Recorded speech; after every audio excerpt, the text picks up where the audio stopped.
Yo, yo, yo, hello everybody. What's up? It's me, Pixel, here with my good buddy Beast. And we are Yo gonna yo do yo yo some world yo. building today. How's it going, Beast? I'm all right. I finished work not too long ago. My eyes are a little tired, and so is my voice, but my spirits are high. Huzzah! High Great. enough to be almost without number. Har har. Very funny. Um, Psh. yeah, so we are gonna be doing some world building today, folks, for Stars Without Number. Stars Without Number is a science fiction tabletop role playing game. It is part of the OSR or old school Renaissance in gaming, which is basically a bunch of folks who are making a lot of different games that are kind of loosely in the style and presentation of older school um, tabletop games, like Traveler or older versions of D&D, like AD&D or 3.0, stuff like that. um and that sort of bring that kind of design philosophy to the game. I have to be perfectly honest, I don't particularly care much about old school Renaissance stuff. That's not my history with the game, and I'm not a person who really cares uh about that whole tradition a whole ton. But I have seen folks using the Stars Without Number system, and given the whole OGL thing that's going on, I personally have made a commitment to try to bring folks into other games and learn other games myself. The only system I've really run has been D&D, and so I am working on expanding my horizons. I think it's probably a bad idea to have one mega corporation own the rule set for for like the entire hobby, right? I already had the Stars Without Number book, so I decided that was going to be the first thing I was going to look into. And so how all this is going to work is where me and my buddy Beast here are going to do a little bit of world building. We collaborate on DM stuff all the time, sort of off cam, and he's been part of our world building streams before. And so we're just going to kind of work together because it's fun to have somebody bounce ideas off of and things like that, to build out a sector for Stars Without Number. I have some ideas. We're gonna do a lot of random generation, but I also have some ideas of what I want if I'm looking at running like a one shot or a short campaign of this. And so we're gonna be kind of tweaking things. Welcome in, Noah Mark. Thanks for that lurk. And so once we've kind of done our world building, later on in the month, hopefully, we are going to be doing some sort of teaching folks how to make characters. And then as we go on, we're going to try to run like some example combat to give you guys like something you can watch that's just kind of tutorialized of like what the mechanics are for how to like run combat encounters. And then we're going to do a ship combat encounter, and hopefully that will kind of help folks get their toes wet with this system. The system is free. There is a free version of the rules that you can get off of Drive Through RPG. There's also a deluxe version of the rules that has more stuff. If you want the free version, there's a link to that in our Discord. And or you just Google Stars Without Number free PDF, and you'll find it on Drive Through RPG. So the only thing that you get with the deluxe version, I think, is like transhuman campaigns. So stuff where people are like uploading their consciousness to different like bodies, sort of like what was that book series, and then it became a Netflix series, like Altered Carbon kind of stuff, or like mech campaigns or true AI players, stuff like that's just like a little bit of more esoteric things. I think also I think that's it basically. The rules for mechs and stuff like that are in there. So that's the brief rundown of like what this is and why we're doing it. So for Stars Without Number, just real quick, we're gonna do a very brief setup of what this setting is As like, as brief as we as can. brief as we can. So the Cause one it's thing to note, sci-fi. yeah. So when you're looking at a new game, I think the great questions to ask yourself are like looking at sort of the back of the box description, or like what's on the back cover or the front cover, like what do I do, and how do the mechanics support me doing that, right? What are player characters expected to do in this game? What roles do they play? And how do the mechanics support that, right? So in this game, this is a game of designed and to be pretty flexible, but really in its core state is designed to be a relatively uh gritty science fiction adventure, you know, game. You will be doing things like exploring uncharted space, meeting, making contact with lost planets that have colonies who have been lost, and stuff like that, and have different sort of all kinds of different political and ethical situations going on. You will tend to be characters who own a starship or are the crew of a starship. You have technology and mixed up with like psychic powers, right? And that's basically it's designed to be flexible enough to try to do most of the big tropes of sci-fi um pretty Yeah, well. this So this system, or at the very least, this setting would be pretty easy to adapt for things like Star Wars, where you have that kind of uh, gritty, lived-in future, where you have wide ranges of technological societies, from down to Neolithic all the way up to yeah, like transhumanist, etc. right. You could do your Mass Effects. You could probably hack this a little bit to do stuff like Alien, a little more horror and things like that.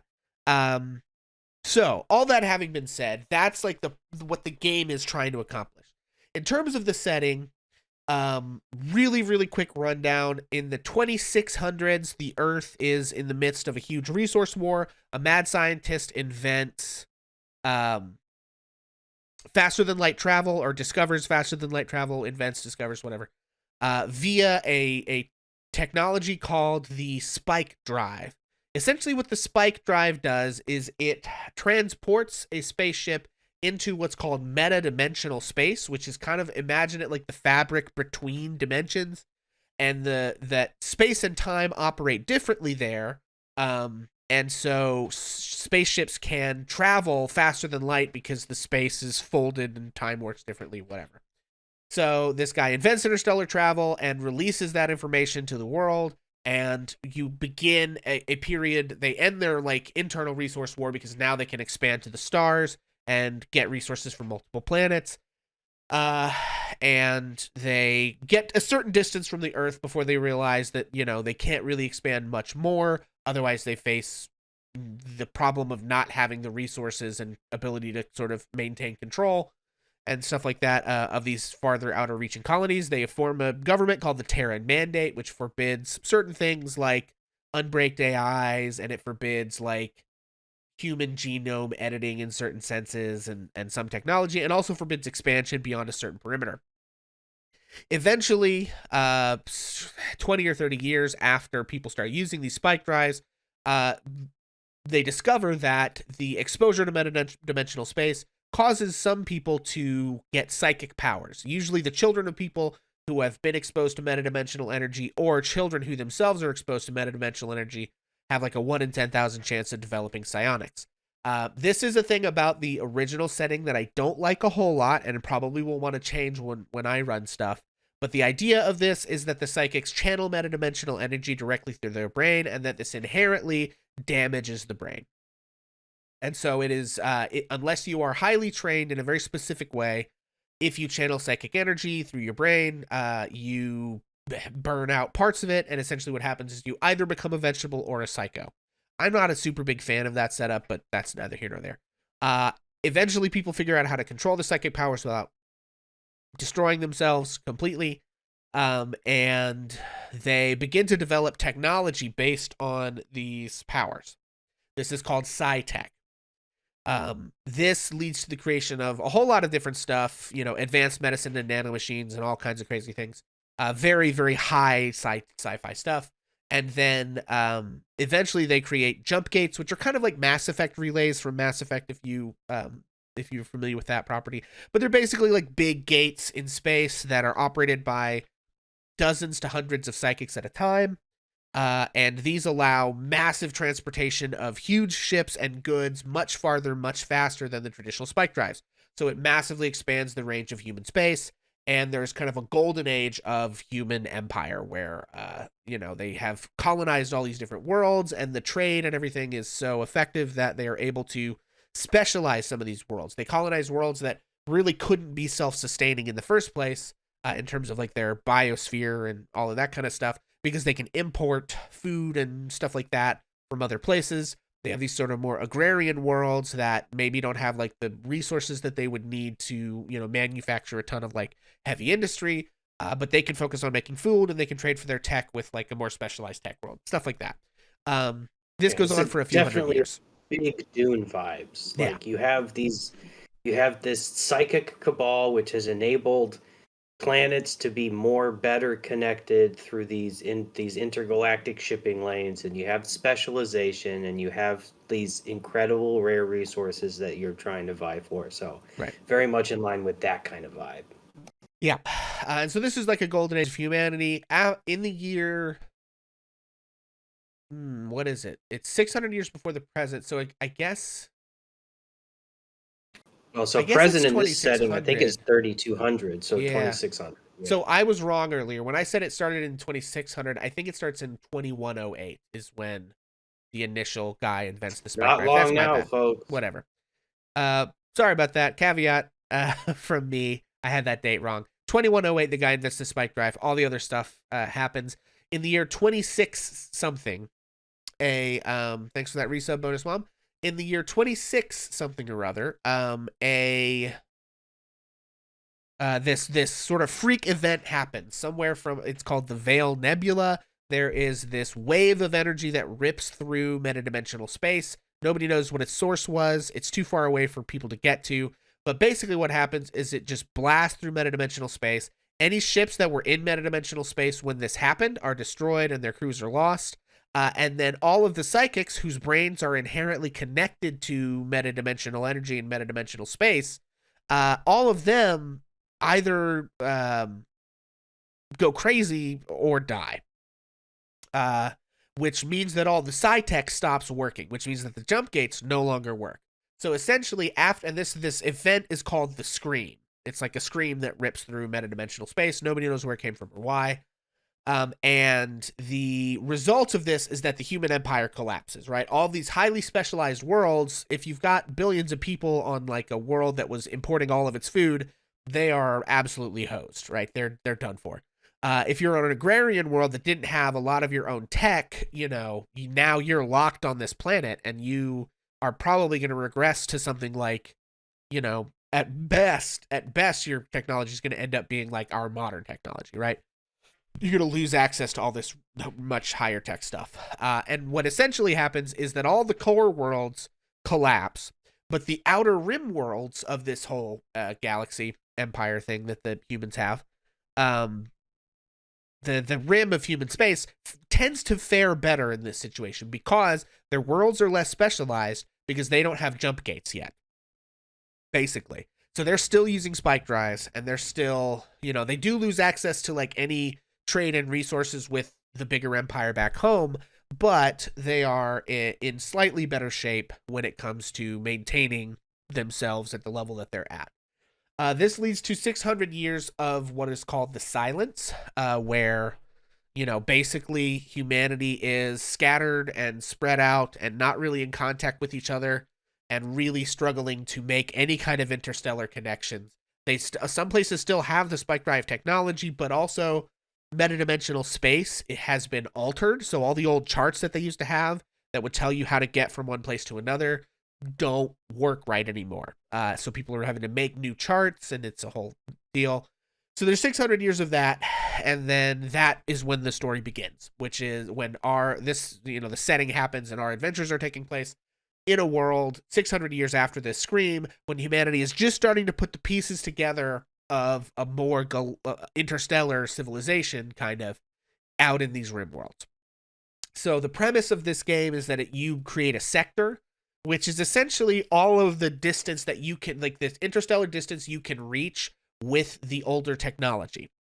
What is called post, or with the newer technology, it was called post tech for post Scream technology. which those drives can only go so far. So once you hit the outer limit of certain of these stars, it's like there's not a near enough star to jump to from there. You'd have to have a jump gate to get farther, right? And so that sort of like hems you into these little bubbles that you kind of have creative control over. So that is really where we are going to kind of begin. I'm going to pop over to my screen share. And this is a tool called Sectors Without Number. Sounds kind of like Diaspora on a larger scale. Yeah, what's up, Delport? I am not familiar with that, but probably. That does sound. So one of the things that I noticed immediately when thinking about this, though, too, is it is very much like if you read the D&D Dungeon Master's Guide, when it tells you, like, the core assumptions of the standard D&D world are that there are these, like, ancient empires, and you're sort of combing through the ruins and the tombs and the, leavings of these ancient empires in order to find your magic and your, stuff and have your adventures now. It's basically that, right? They just took that and put it in space. So they said, oh, you're combing through the wreckage of this sort of ancient human empire. So I tried to keep that as concise as I can. But it is a lot to sort of bullet point at once. So this is Sectors Without Number. You can go to this tool and generate a sector. And the default will actually give you a bunch of the stuff that we're going to manually generate because we want to go through the process. But if you look at this, it gives you planets and space stations and all kinds of stuff to deal with. But we are actually going to manually generate this stuff. So, who's ready? You want to jump in? I'm so ready. In Diaspora, the first part of the game is every player, including GM, rolls dice, describes the star system. The nature of space travel keeps the game fixed to those systems. Gotcha. Yeah, that sounds a lot like this. Okay, so sectors. Basically, the first thing that we're gonna do to create a sector is place stars. So we have our map, which their map is 8 hexagons wide by 10 high. I actually flipped that to do 10 wide by 8 high because I think it looks better and easier to fit on the screen this way. Rather than have it be a vertical screen, I want it to be widescreen. That's just what it is. But it has the same number of hexes, so we don't have to change any of our math. What we're going to do is roll 1d10 and add 20 to determine the total number of stars in the sector. So, do you want to roll or do you want me to roll? What do you think? I mean, any way to split the duties on that, or I guess I can do all the rolling. I guess we could roll 2d6. I mean, rolling 2d6s is pretty close to rolling 1d10. We could roll 2d6s and add 20. Sure. So you roll a d6, I roll a d6. We'll just add them up. All right, here goes. Right. That's a 4 for me. I got a 2, so that is 6. So we are going to put 26 planets. I'm going to note that down. 26, not planets, 26 systems. So systems means star systems. And they could be everything from like a binary star system to, even black hole systems and things like that. So we've got 26 systems to make. And then the next thing we're going to do, is for the first 20 or so of those systems, we're going to roll 1d8 and 1d10 and add them together to determine which column and row to place the star. If you roll an 8, assume that it's equal to 0 because these things start at 0, 0 and go like your row down to 0, 7 or 107 or whatever, right? If you roll an 8, you don't have a 108, just put it in 0. That makes sense? So... And we'll just trade off on these. Sure. So the first one, so the D10 is a... So these are X and Y coordinates, right? So yes. the 10 row is 4. Okay. And the 8 row is 6. 4, 6. Okay. So we're going to put a blank planet here. We're not going to give it any children. We're going to put a blank system. So we'll call this, we'll just call it System 1 for now. I'm just going to number these, and we'll come back and add all the stuff later. So now it is my turn. Thanks for that lurk, bonus mom. All right. I'm also, to make it easier for me, I'm rolling my tens of my D10 because it's like if you look at it, it's like 0101, 0102. So I just like if it says 30, then I roll a 3, then I go to 0303, and it kind of makes it easier to read for me. But anyway, you don't have to do that, but that worked for me when I was doing this earlier. Funny, I got 407. So system 2, Neighbors. yeah, system 2, and we'll rename all this stuff possibly randomly later, but this will just kind of make it easier. Okay, so 407. So we're gonna do this until we get to about 20, and then the last 6 we're gonna manually place. So if you want to go ahead with yours. Okay. We have 808. 808, which is 80. This is system 3. I am going to delete all these Planet of Heartbreaks, things it's folks. trying to make. I got 502. This is system 4. I got 908, 908. which is just 9. Is 900. Right? This is system 5. Got a lot of neighbors here. That's fun. A lot of twin systems. Okay, I got 204. Nice. That is 807. 807. That's man, all the way out on the rim there. 7. Okay, wait, before you roll, let me do mine. Or I guess you can roll and just hang on to it. Doesn't really matter. I got 902. 10. Okay, system 8. 90210, obviously a soap opera that was okay, on so you before got, I was. Is it 001 or 101 or what was yours? You didn't roll let's see. This next one is 801. 801. Oh, damn. Okay. So one of the things about this I will say is I actually want one of the corners of this to kind of be its own little sector with maybe only 4 or 5 systems pretty close.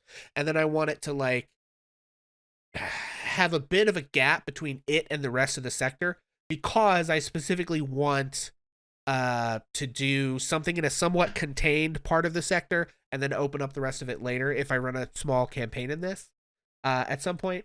So I'm liking that a bunch of this stuff is ending up in this top right corner because that means if I can make a little bit of a barrier, then it's like ships can only get there with better spike drives to get far enough away to reach some of this stuff, and I think that will be good for the kind of story I'm looking to tell. So that's right. Great. It's my turn, right? Yes. After my little thing. Okay, that one is cocked on the D8. Okay, 405. Another little triple. So this is system 10, I think. This is 705. Okay. Where am I at? Anyway, system 10. So this is 11. Oh, I did 6. This is fine. Nice. Okay, so this is system 11. And obviously, if we get the same number more than once, we'll just re-roll. And you can re-roll one of them or both of them. It doesn't matter to me. But, okay, so that was system 11 in 705. I got 107. Over in this other corner. No, it's 107, not. Yeah, it's all the way down there. Okay. That's good. All right, what you got? 102. 102. Okay. Also, anything that's more than 4 hexes away from another thing will basically be unreachable with the current text. So we need to try to make sure and that's part of when you specifically place the stuff past number 20, you're kind of trying to make sure that everything is get-toable from at least one direction. System, that was 13 that you just did, right? That makes sense. They're almost like your bridge systems. Exactly. You get to place them to make your map look kind of the way you want, which I think makes sense, rather than fully just relying on that random. That's cool. I like that they give you a way to randomly generate a map, but then they also say, now here's a few extras that you can kind of do with as you Yeah. please. That's a nice quality of life thing. Okay. I got 807. There was already something there. I re-rolled my D8 and got 802. And I think that's 802. fine. I Wow, think that we're good. corner's getting crowded. Let's see. This is system 14, I think. Yes. Okay. So 15 is going at 403. Row 3, right in the center. Okay, Yeah, this is smack dab. system 15. Oh gosh, you know what? I forgot to do something. Okay. I'm not sure when this is going to trigger or not, but it'll Okay, happen when it happens. 603. All right. So this 603. is system 15. I think I that's so 16. is it? No, I think it's 403 yeah. is. Okay, so you're right. It is 15. Edit that. All right, it's 16. Okay. I don't want anything to get closer than this. So if we get 7, 701, 702, 803, or 903, we should reroll. I think I want system Got it. 16 to be the link to this little corner.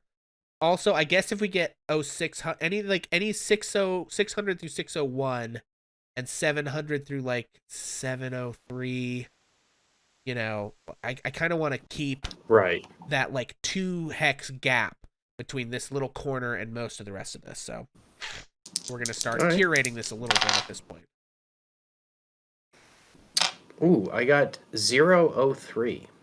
03. Okay, love it. This is 17 then. Yes. So 17. what? We got 3 more, and then we have the fun ones. Yeah. All right, here we go. Come on, 18. I got 001. Beautiful. Okay, and this is what, 18? Right? Mm-hmm. 18. Yep. Okay. So 19 is going to be 101. Ooh, we got another little spot over here. Love that. So this is Little hub. system 19. And I've got system 20. Do it. Which is Do it. 502, where there already is something. So I'm going to re-roll the D8 here. And I got 504, which is great. Nice. System 20. Yeah, And that you can actually see makes as it's making really all these interesting. children. It like is trying to pre-generate this stuff for me, but we're trying to do it ourselves. Okay, so great. You can already see that we have several kind of like regions emerging. One thing I'm noticing, System 12 is really isolated. So I think we should put something in, one of In these that other bottom hexes left. to sort of chain it to maybe 2 of these things in this bottom left. 2 of our remaining 6 over here. To sort of chain these together. And I maybe want to put a fork here. So, okay, so we've got 6 more. Why don't we go back and forth and pick hexes where we think it would be cool for something else to be? I just did number 20, I think, right? Yeah, I just did system 20. So if you want to go first, just decide wherever you think you want something. I think 0305 would make an interesting planet. 0305. Okay. I guess not a planet, technically a star. This is 21. Bloop. Okay. I think 0301. Okay. Yeah. That connects a couple of big clusters. That's nice. Yeah, it gives like 2 fork points, right? Like 15 to 22 can get to 19 or 13, or 15 to 6. It's like you've got 2 different ways into that other little cluster over there. I thought would work. What do you got? I think 206. 206. Okay. I think that's going to make that's a really interesting sort of shape in that corner there. That's 3. Okay. I think we need a little more in the bottom right. So I think I'm going to go maybe 606. That's a good one. System. What are we on? 24? That is 4, yes, 24. 24. All right. I'm going to say, it would be fun to have some more kind of like far-flung things. So maybe like 400, 0400. Okay. Oh, 400. And that is what? 25? That's 25. Last one's up to you. Finish off Okay. the sector. I think Sweet. I had an idea for where I wanted one, and then I kind of lost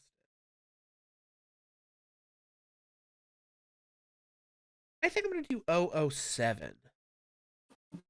Hmm. Put one more thing in this bottom left corner. That's 26. Okay, so we've got 26 systems. So, according to our little guide here, the next thing after we've placed the stars, yeah, remember that standard post-text spike can't reach more than 3 hexes. So any cluster that can't be reached with a 3 hex drive will be inaccessible to anything except for pre-tech drives. So, let's see here. We've got 1, 2. We've got 1, 2, 1, 2. We've got 1, 2, 1, 2. This I can think go everything is 2, within 2 1, pieces of another 2, one. 1, 2, 1, 2, 2. So that Yeah, actually raises a really interesting world building possibility that I'm seeing. So like say if you take the top right cluster of 5 star systems yeah, from 800 down to 902 and you say I want to start in that place. right. You could uh off the bat my decision would be to say that a couple of those systems are likely uninhabitable but can function as landing or refueling or some such. But because that whole cluster is only really accessible from low tech, non like good, non top of the line ships Yeah, at 603, you could effectively close off the entire rest of this particular slice of the universe by saying something is happening at 603. It would be a death sentence to go there. You that won't resolve itself until you figure out whatever the smaller problem that you want your right. players to focus on is. Well, and I think the other thing is to look at these ships, and this actually may. Let me look at the starships. Example starships. Okay. Um, spike drive -1. Yeah, it's to look at the starships and say, okay, how like the best ones, the best of the post tech starships, which are the current tech level, can only go, a total of however many hexes, right? If it's beyond 3 hexes, none of them can reach it, right? So can the basic one go 1 hex or 2 hexes is the question, right? I think it's Um, two hexes. So if you're counting 3 like in a board game, then you could technically reach 502 from this top right cluster of sectors okay, or let's see. of systems. But I think what would be interesting is to explain why that would be so With a incredibly drive dangerous that 1 nobody spike drive. actually does it. Yeah. Well, because the other thing is, I think the base level of ship though, like not every post tech ship can go 3 hexes. Is my point, right? I think you actually have Right. to upgrade your drive before it can go more than like 1 hex. Um, Right. So really only the best yeah. ships might be able to travel to and from And this I'm sector. trying to look.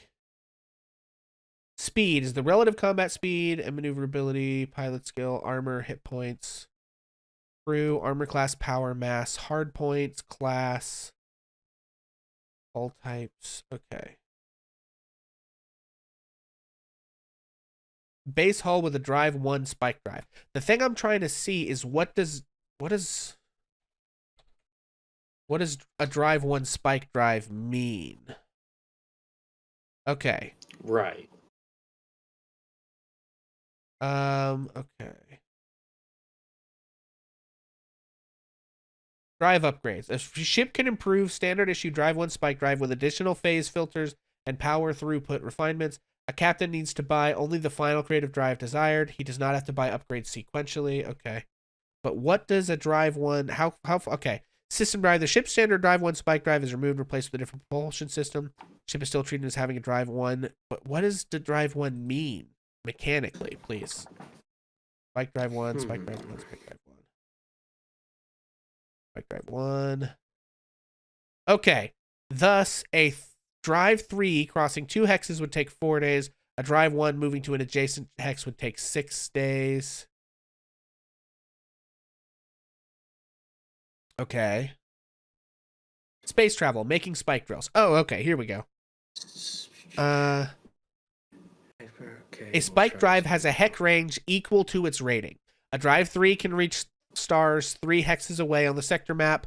So a Drive 1, so spike drive level 1 can only reach adjacent hexes in a single jump. Got it. Without having to stop at a system, right? So, yeah, you could both say System 16 is experiencing turmoil, which is great world building. But also, if that doesn't end up happening in the random, or if you don't want to, do that, you can lock them through that mechanical progression of how far your ship can even jump in the first place. But I just wanted to make sure I had that sort of mechanically correct in my brain before we jumped further on. Okay. So back to sector creation. So spike 1 basically means the ship can go a single hex. Yes. Can go to the next hex. Can go to the next hex. And then once spike 2 means it can go 2 hexes and hexes. 3 is... Yeah. And with a spike 2, you could get anywhere on this map. The other thing is the higher grade spike drives are faster. So, like, it takes less days. So, like, in terms of tracking days and time and stuff, your level 3 spike drive, which is the best of the post-tech spike drives, you'd have to get a pre-tech drive to do better than that, you'll get everywhere you're going faster, right? And so in a game that's kind of about exploration and going to these different places, getting there faster can be, as you progress mechanically, a mark of that progression that can make your crew feel like they're really becoming better spacefaring explorer adventurer people, right? As they can get places quicker and do stuff. So, okay. So once we have made once we have put our stars down, the next thing that we're going to do is start placing worlds. So, they typically say that each of these stars should have one primary world that they have some sort of colony on, or that maybe you have like an inhabited space station around a gas giant. Like you have like one, or a refueling station. It's got like at least one thing, you know what I mean, where there's people and shit to do, right? So that each of your thing kind of matters. So, I say we just go in order and start adding these, and if there's things that we decide we don't like and we don't want to use, we can just curate as we go. So we start by rolling 2 world tags for each planet. It's pretty straightforward. We roll D100, I believe, to get these world tags, and since we got to do 2 per, why don't we each roll 1? Nice. So D100. Grab the old D100. We'll start with System 1, and we'll just go down the line. Let me blow all the dust off of these bad boys. All right. Okay, so I got an 80 and a 10. 80 and a 10. So, wait. You mean an 80 and a 1? Nope. I rolled 2 D100s. Excuse me. Okay. That's a 5. D100 is a So is you got 85? 85, yeah. I got 58. That's extremely funny. Okay, so in our list, 85 says this is a shackled world, whatever that means. So we're going to edit this system. We are going to add a planet, and we are going to call it Planet 1. For now, it tried to give us stuff already. That's one of the things one thing I don't like about this is if you're wanting to generate your own stuff, it does try to like fill it all in for you. But if I want to roll dice, I want to roll dice. You know what I mean? Okay, so we're gonna Exactly. get rid of all this stuff that it tells us is here, and which is a lot. It really put a bunch of stuff in there. Okay, so 2 tags on this planet. We have that it is a shackled world. This will actually tell us what a shackled world mean once we're done. And a 58. A 58 is a pilgrimage site. Fascinating that this planet has some kind of pilgrimage site, or the planet itself is. Who knows? All right, let's save That's that. so cool. Let's look at Shackled World. Shackled World. This world is being systematically contained by an outside power, some ancient autonomous defense grid, robot law enforcement, alien artifact, or other force is preventing the locals from developing certain technology or using certain devices, perhaps from developing interstellar flight. This may limit or may not apply to off-worlders. In the former case, PCs may have to figure out a way to beat the shackles simply to escape the world. And it gives you lists of possible stuff, complications, enemies, friends, all kinds of things that could be there. Pilgrimage site. This world is noted for important spiritual or historical location and might be the sector headquarters for a widespread religion or political movement. The site attracts wealthy pilgrims from throughout space. So that's kind of interesting. We got this shackled world that is being contained by an outside power and a pilgrimage site, which means outside things are coming here as pilgrims. So that's something that we'll have to kind of think about the world building and resolve what this dynamic is. We're not going to do that right this second, but these are the kinds of interesting things that the random generation of these tables can kind of give you sometimes. Sometimes it gives you stuff that it's like, I really can't figure out how to put those together, and you can just change it and roll again or pick another thing. But it also can be fun to try to figure out how to connect those dots. It can give you a really interesting world. Okay. System 2.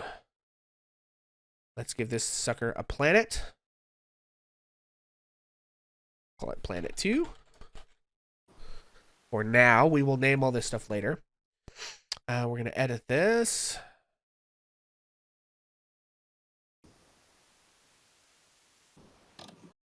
Jeez. Okay. All right. Roll again. And I'm not going to read every single one of these in detail as we go, because that'll take forever. As we go, we'll kind of streamline this. Wow, really? Okay. All right. What'd you get? That is 38. 38. Holy War. All right. Oh man. Edit the planet. Oh, this is some good stuff. We got a Holy War. And I got number 52, which was Night World. Whatever that means. So we got a Holy War on Night World. And let's just look at these. Goodness. Holy War, a savage holy war is raging on this world, either between factions of locals or as a united effort against the pagans of some neighboring world. War might involve a conventional religion or might be a result of a branding campaign, political ideology, artistic movement, or any other cause that people use as a substitute for religion. And Night World, this world is plunged into eternal darkness. The only life on this planet derives its energy from other sources such as geothermal heat, extremely volatile chemical reactions in the planet's soil, or light. So basically, this planet is experiencing like a permanent eclipse somehow, which is crazy. Oh my goodness. So that's something for us to think about. Maybe there's like a binary, like maybe there's like a set of planets that just orbits in such a way that they're always eclipsed. That's crazy. But that the second planet still somehow has enough energy to maintain geothermal vents and stuff. Wild. Super interesting. I love it. Yeah, this is so much good content. With it being sci-fi, like this stuff doesn't have to actually be possible, right? Like, Anyway, planet number 3. Let's go. Let's go. Oh fuck! No. No. I pulled a Beardsley. For those of you who get that reference. Classic Beardsley. Well, I know what mine is. When you're ready. Oh god. I'm dying. Okay. I think I've struggled so hard that I am going to keep that roll in the end. What'd you get? I got 54. 54. 54. 54 is an oceanic world. Okay. Oh, love it. So we're in system 3, which I don't know where is. I'm going to go to overview systems, system 3. There it is. Top left. Okay. Edit system 3. Add a planet. Call it planet 3. For now, again, we're going to rename all this stuff later, but I do get tired of like clearing all this stuff out of here. I know they did that so that it would auto-generate this stuff because that's the point of this tool, right? But I just want to use it to document the stuff that we're generating. Okay, so yours was Oceanic World, okay? Pretty straightforward. We got a, what is that? There's an Oceanic World in Star Wars, or Camino, right? But also that one from Camino. Coder, right? Gnosis or something? I don't remember. Anyway, I got 22. 22 is a eugenic cult. So we got an ocean, dope. which really could be the Camino cloners, honestly. We could use that as like a kind of that's inspirational basis. Right. Eugenic cult. Even in the days before the silence, major improvements of the human genome always seem to come with unacceptable side effects. Some worlds host secret cults that perpetuate these improvements regardless of the cost, and a few planets have been taken over entirely by them. An oceanic world, this world is made up mostly of liquid water. Habitations might be floating cities or might cling precariously to the few rocky atolls jutting up from the waves, or are planted as bubbles on promontories deep beneath the stormy surface. Fascinating. So we have a lot of options there. Love it. System number 4 is system 4, 502. All right, let's roll again. Here we go. Ooh, 87. 87. You got Sole Supplier. Ooh. So Sole Supplier basically means that there's like something that this place produces that they have kind of a monopoly on in this sector, or like mostly, like that they're really the one place to get something. Spice, which is kind of cool because they're pretty central to stuff. So that, I think that actually works out really well. We got to delete all this stuff. So we got Sole Supplier, and I got 62, and 62 is Preceptor Archive. Ooh. Lost knowledge from before the screen. Yeah. So Preceptor Archive. The Preceptors of the Great Archive were a pre-silence organization devoted to ensuring dissemination of human culture, history, and basic technology to frontier worlds that risk losing this information during human expansion. Most frontier planets had an archive where natives could learn useful technical skills in addition to human history and art. Those archives managed to survive the silence and now strive to send their missionaries of knowledge into new worlds. It's like the Brotherhood of Steel, except if they wanted to actually share knowledge instead of hoard it.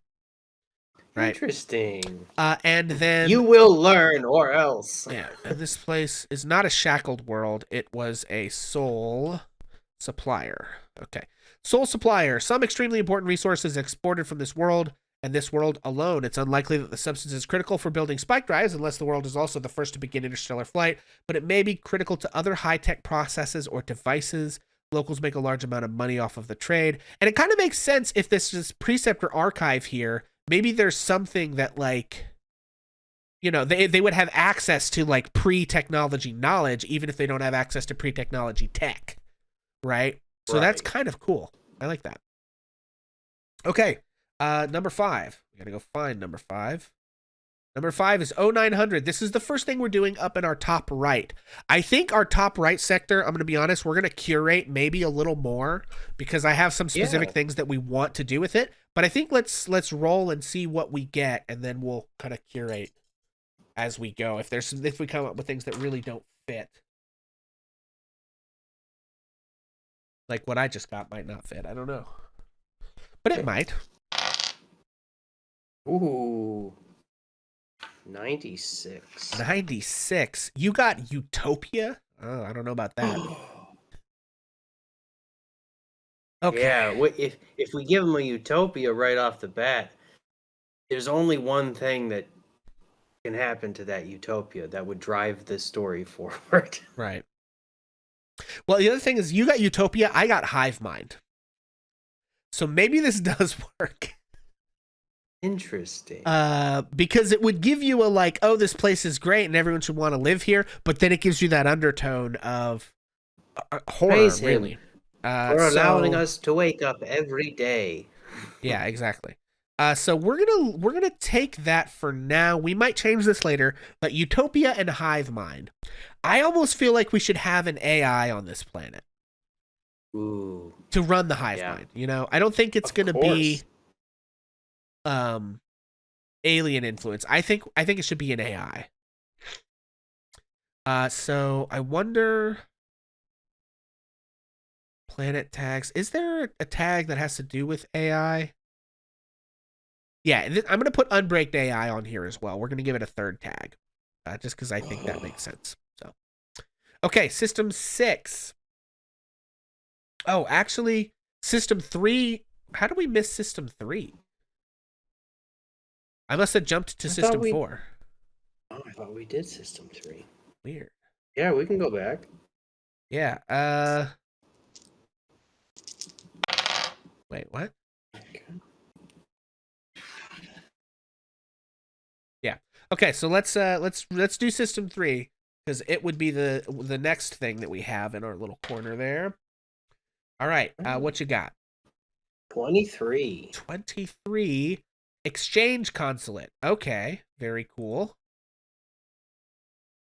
Gonna add a planet.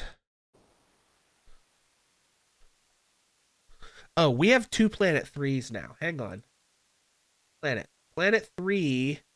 Planet 3 we put in System 13. So we did have our eugenic cult world. So I'm actually just going to change this one Planet 3 to Planet 13. And we're just going to leave it in the system that it's in. I don't want to fuck around with trying to move it. Okay, so Planet 3. Edit. We don't want any of this. Get out of here. We'll roll that later. Planet tags. Okay, so you got Exchange Consulate. I got 51, which is misandry or misogyny. I don't really want to do that, so I think let's roll a different one. 63. Pre-tech cultists and Exchange Consulate. Okay, interesting. Isn't pre-tech like basically the highest form of tech? Yes. Pre-tech is anything that existed before the Scream. So this is going to be the higher level of tech. A lot of it might involve sci-tech and stuff like that. And you had Exchange Consulate, right? Right. Okay, so the Exchange Consulate, the Exchange of Light, once served as the largest, most trusted banking and diplomatic service in human space. Even after the silence, some worlds retain a functioning Exchange Consulate where banking services and arbitration can be arranged. And then pre-tech cultists, the capacities of human science before the silence vastly outmatched the technology available since the Scream. Jump gates alone were capable of crossing hundreds of light years in a moment, and they were just one example of the results won by blending psychic artifice with pre-tech science. Some worlds outright worship the artifacts of their ancestors, seeing in them the work of more enlightened and perfected humanity. These cultists may or may not understand the operation or replication of these devices, but they seek and guard them jealously. So, interesting. Okay, that puts us on. We've actually done 6 planets. Planet 1, 2, 3, 4, 5, and 13. We're taking we're this is the Bono class of number your planets. 14. We are gonna go ahead though and follow up with number 6. So System 6. 55. I don't know if I've rolled that yet. I got 35. So 55 and 35. Okay, let's see. 55 Out of Contact and 35 Heavy Industry. Interesting. And 6 is actually, oh, this is interesting. 6 is actually kind of isolated. So this might work. I mean, it's over here. It's like a bridge between some of these and some other ones, but we could come up with reasons why it's out of contact, which could be really fun world building. So we're gonna do planet 6. We'll probably end up randomly generating most of these names, but because we all know that naming stuff is like the hardest part of any world building, really. Okay, so we have I heavy industry love naming stuff. and we have out of contact. Save. Yes, okay. Great. So heavy industry says with interstellar transport so limited in the bulk it can move, worlds have to be largely self-sufficient. Some worlds are more sufficient than others. However, this planet has a thriving manufacturing sector capable of producing large amounts of goods appropriate to its tech level. The locals may enjoy a correspondingly higher lifestyle, or the products may be devoted towards vast projects for the aggrandizement of rulers. Out of contact. The natives have been entirely out of contact with the greater galaxies for centuries or longer. Perhaps the original colonists were seeking to hide from the rest of the universe, or the silence destroyed any means of communication. It may have been so long that human origins on other worlds may have regressed to a topic for legend. The players might be the first off-world ship to land since the first wave of colonization 1,000 years ago. So, given that this is kind of like in a direct line between some of these systems, if we leave these things the way they are, we have to come up with a reason why this is happening, right? It could be that there's like a refueling station here and the planet is just like that maybe there's weather on the planet that like they really can't land on it. Like there could be lots of reasons why this might happen, right? Or it could be that like it's extremely dangerous and war torn. It could be that there's something in space that like you can't really travel through that sector. You know, I don't know, a swarm of like maybe the industry itself creates some sort of byproduct that makes interstellar travel, like maybe it creates a type of waste that cocoons the planet or something. Yeah. There could be a lot of reasons, right? It could be that maybe there's like a swarm of like nanobots in space that just like eat spaceships or something. Who knows? I don't know. That like so anytime anybody shows up, there's like a defense system that's like gone haywire or something, right? And so then anybody that comes here ends up just crash landing on the planet and can't get back off. But that could be fun. That could be something the players could have to do if they come here. Then it's like, oh, like, well, your ship gets damaged by this defense system, and then you outmaneuver it and end up crash landing on the planet. But then you have to get the stuff to fix your system and figure out how to turn off the defenses or whatever, right? But that would open up a whole new shipping lane between these two sectors, like this group of 4 planets here and this big group of like 6 planets in the bottom, which would be like would change a lot of stuff for the systems. That'd be, I don't know, very very cool stuff, cool ideas. Enough of that. System 6 becomes System 17. No, System 7.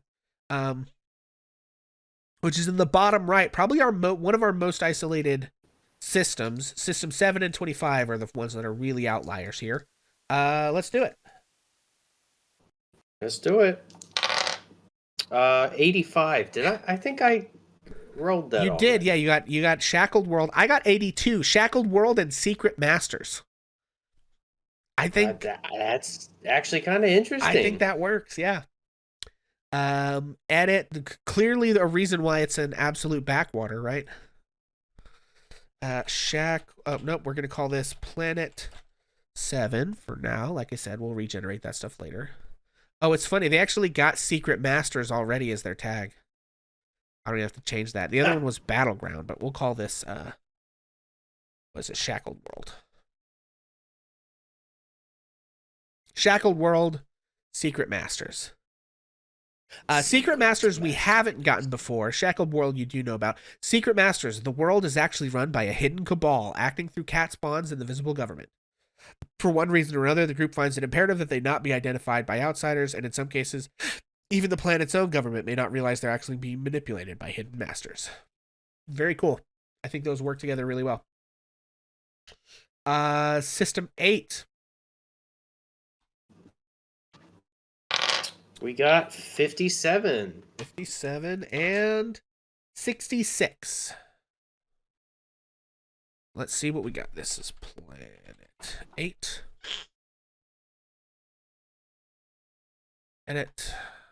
Lose all this stuff. We also roll like the atmosphere and the population size and like all the tech levels and stuff. Okay, so 66 was Psionics Academy. Very cool. And yours was 58? 57. 57, Perimeter Agency. Perimeter Agency and Psionics Academy. Interesting. Hmm.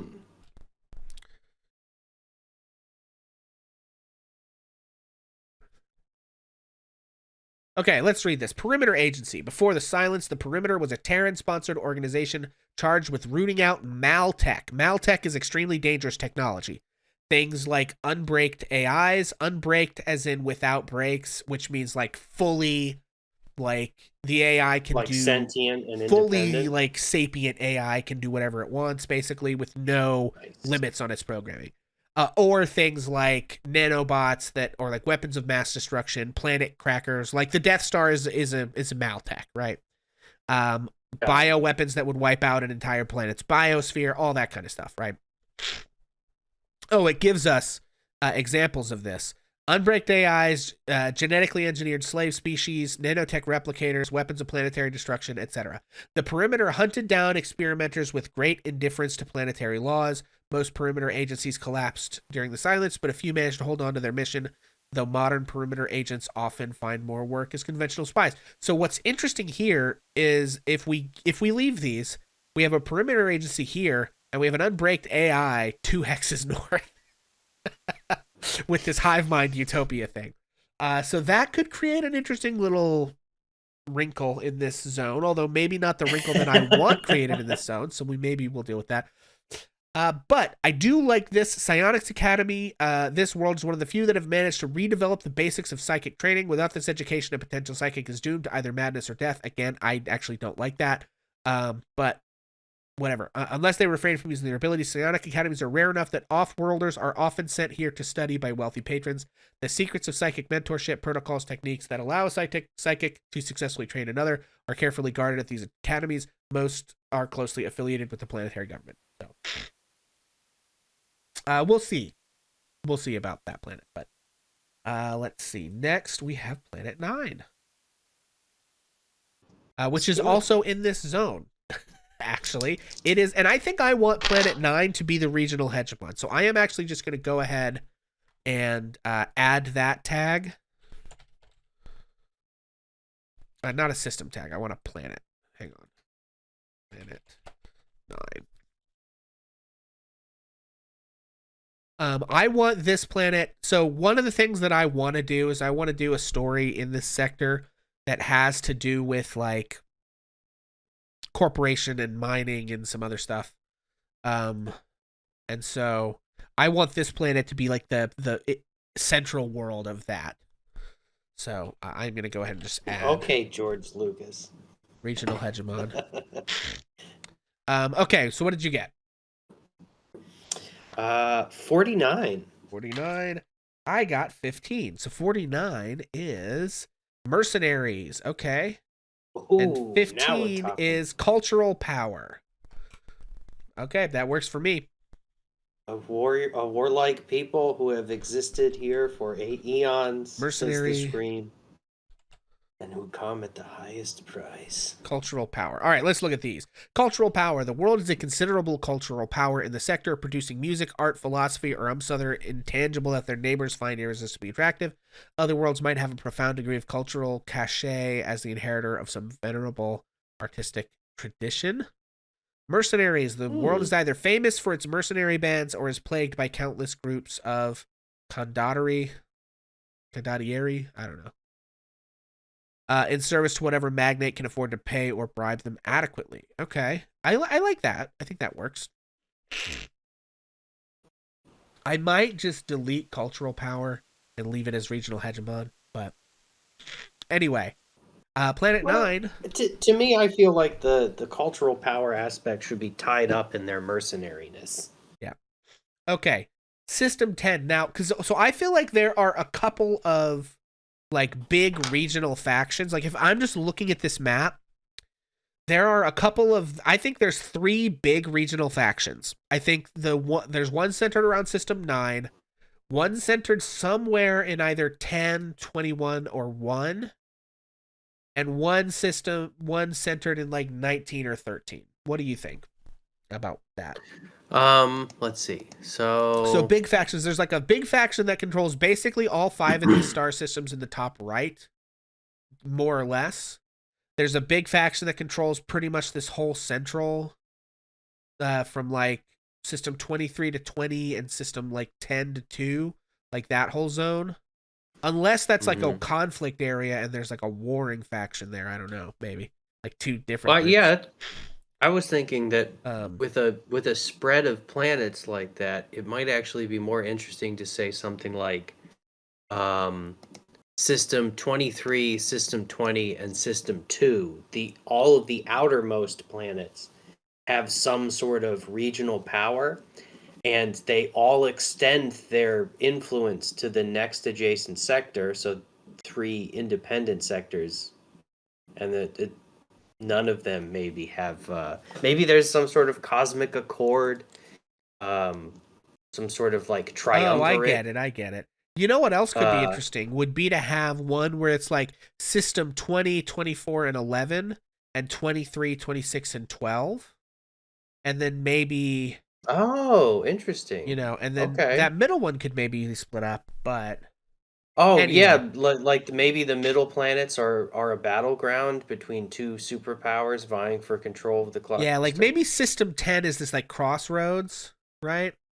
And there's like another group that's like 21, 1 and 2, 20, I don't know, 23, 26 and 12, and 20, 24 and 11 that are like, but the outer ones are spread more thin. But they kind of control access to these out. Anyway, I don't know. But yeah, I sort of see those as being the areas of interest.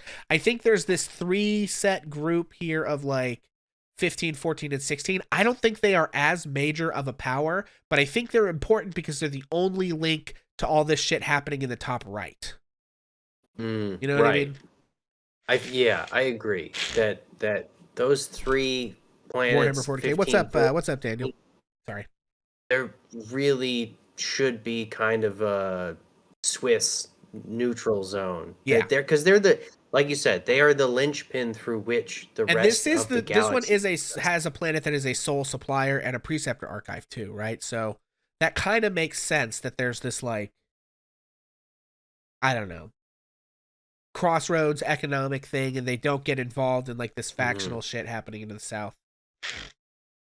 Um so okay, and then I think this stuff on the right, 18, 19, 13, and 17, I think those are also, you know, kind of related maybe. Mhm. Okay. I there's a side note. I've been learning more about Native history in the Americas. There are a group of people known as the Ojibwe, um, and they are split into 3 separate sort of sister or cousin clans, and each sort of tasked with one aspect of the greater cultural life of the Ojibwe people. And so you have these 3 separate distinct clans who all identify under this unified culture, but who all also have their own subculture. One of them was in charge of retaining the religious and ritual knowledge. One of them was in charge of basically feeding people, exploiting the natural resources in a way that was renewable, scientific. And then the third group was the southernmost, and they were tasked with essentially being the diplomats, the face of the tribe to outside tribes and or Europeans, and they facilitated trade. So I using that as an example of how you could have these sort of like substrata of cultures and Oh my identities that god. all sort of like self Okay. govern. Incredible. So Daniel suggested have an alien species that infects things, right? Hmm. Very interesting. I just rolled 100. Would you like to guess what 100 is? Is it zombies? It's Space fucking zombies. zombies. I It's love it. fucking space zombies. So, and the thing is, I rolled that for number 10, which is right in the center of that big clusterfuck of shit in the middle of that thing. So, very interesting. That's perfect, actually. Yeah, it would make. I rolled an 8, by the way, You for rolled an my 8. All next right. one.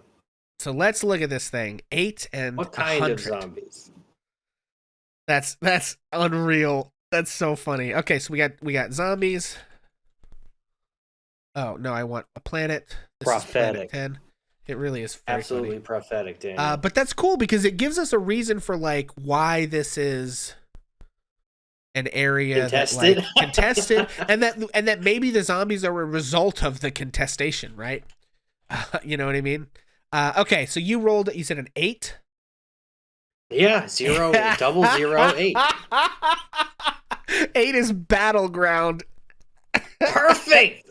We It's got a zombie battleground, baby. You know what? They were fighting so much that all of the dead bodies that they didn't dispose of just became some sort of incubator Yeah. for zombies. Whatever the Battleground. This zombies world are. is a battleground for 2 or more outside powers. They may be interstellar rivals, groups operating out of orbitals or other system bodies. Something about the planet is valuable enough for them to fight over, but the natives are too weak to be anything but animate obstacles to the fight.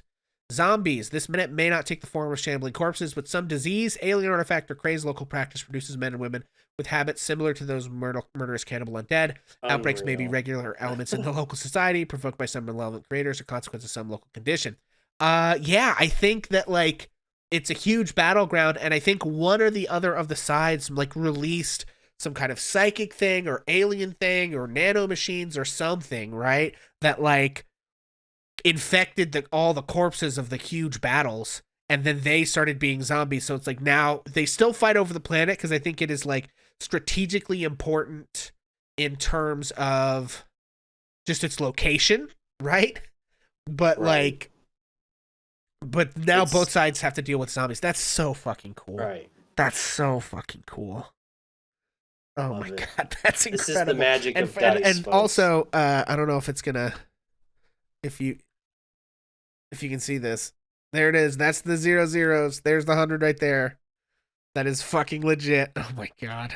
Okay, that's Planet 10. Now it's time for Planet 14. No, the alien can be bug that digs into the spine and uses it to feed. Yeah, yeah, and I think Daniel, a lot of that is gonna be.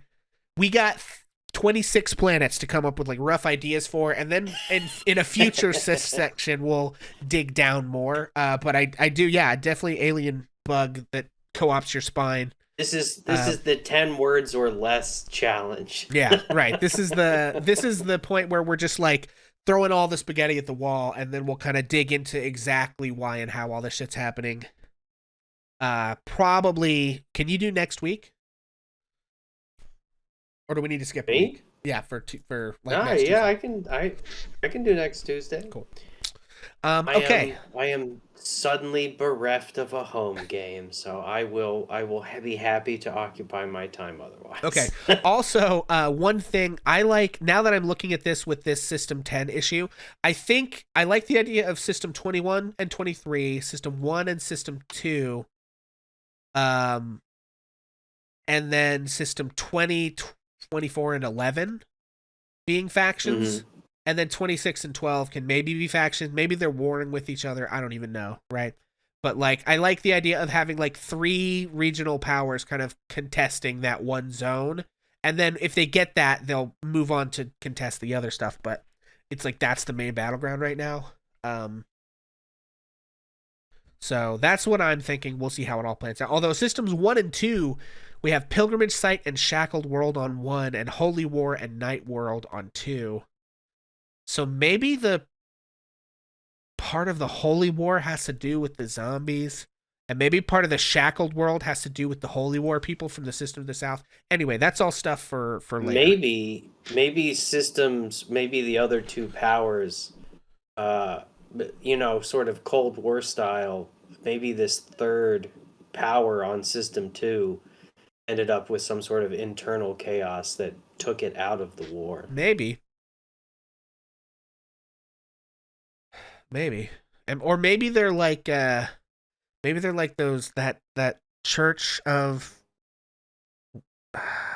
unitology from Dead Space, and maybe they're Oh yeah, responsible for the zombie shit. I don't know. I don't want to could steal be. too directly from stuff, so okay, System 11. So System 11 would be one of the worlds in this theoretical faction controlled by System 20. Let's see what we get. We have 70 even. I've got 44.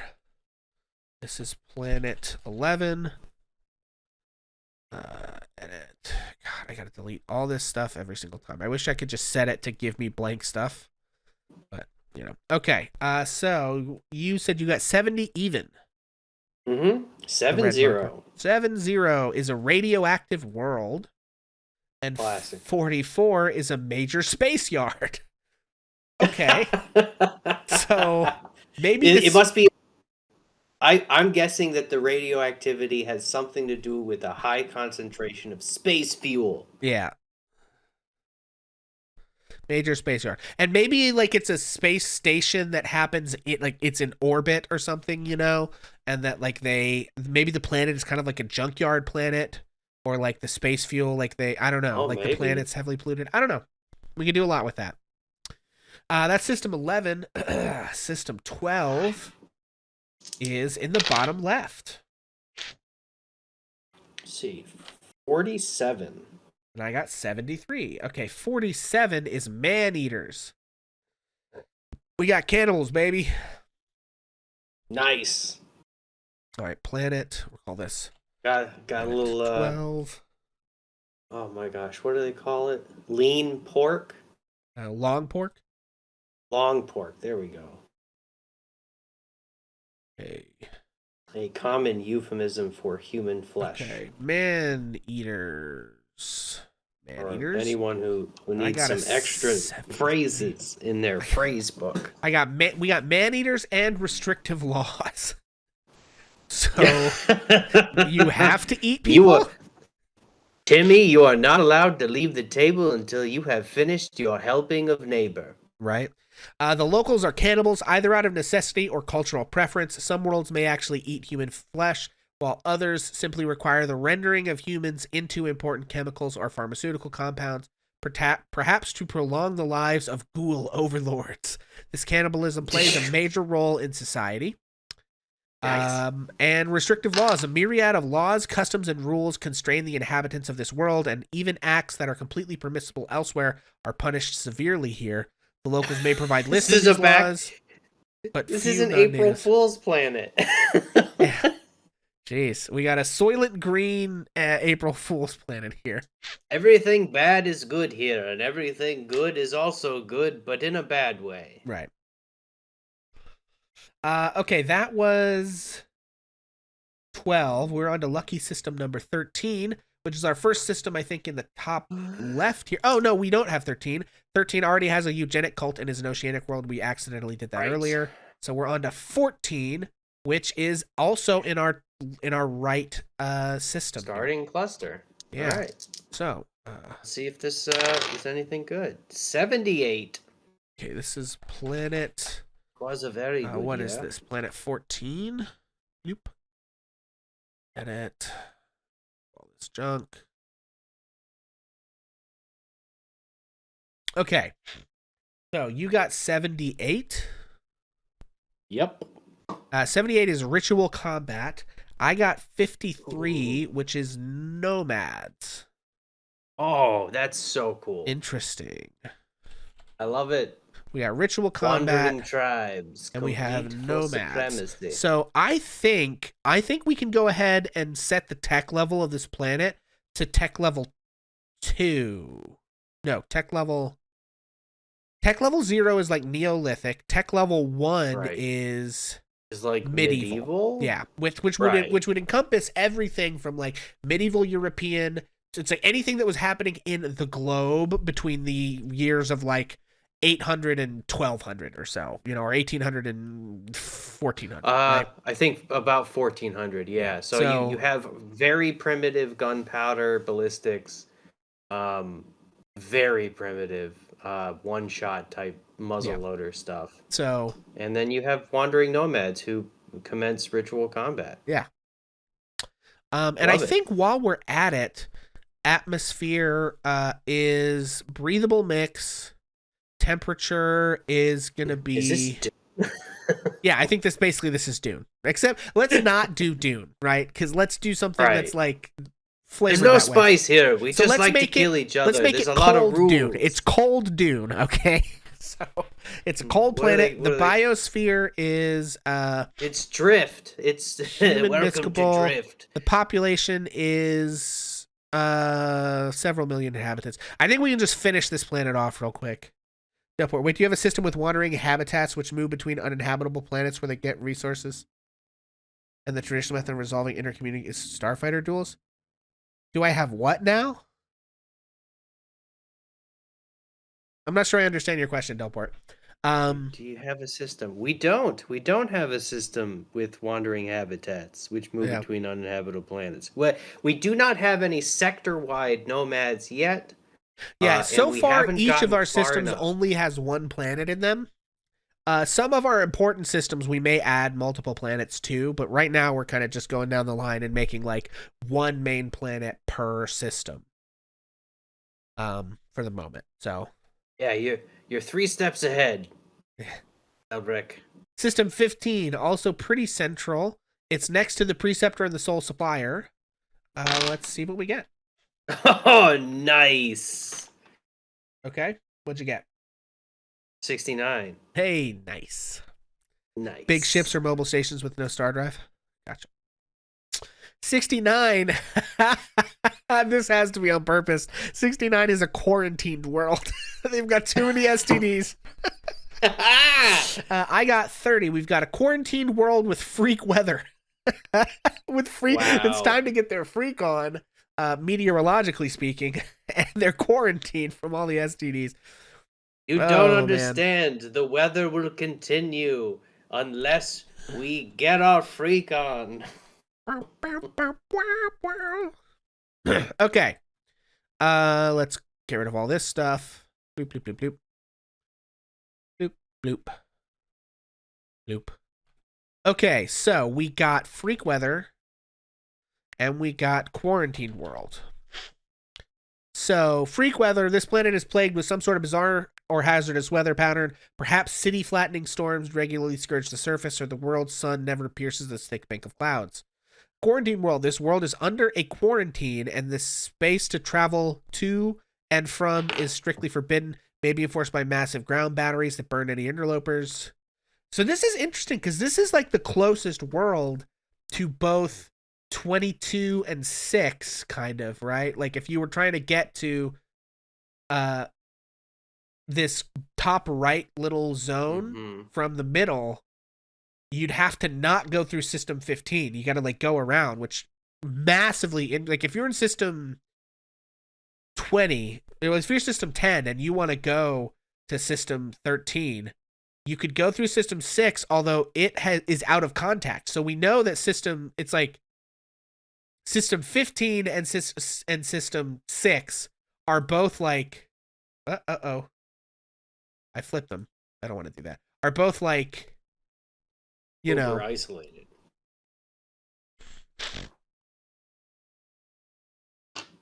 Oh, gotcha, Delport. You were trying to parse nomads and ritual combat. I see.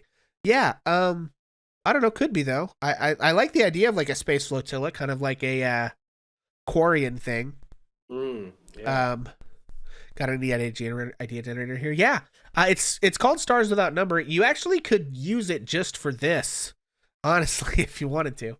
But yeah. So system 15 freak weather. So anyway, point being, you'd have to go like around to system 4, and then from system 4 to system 22.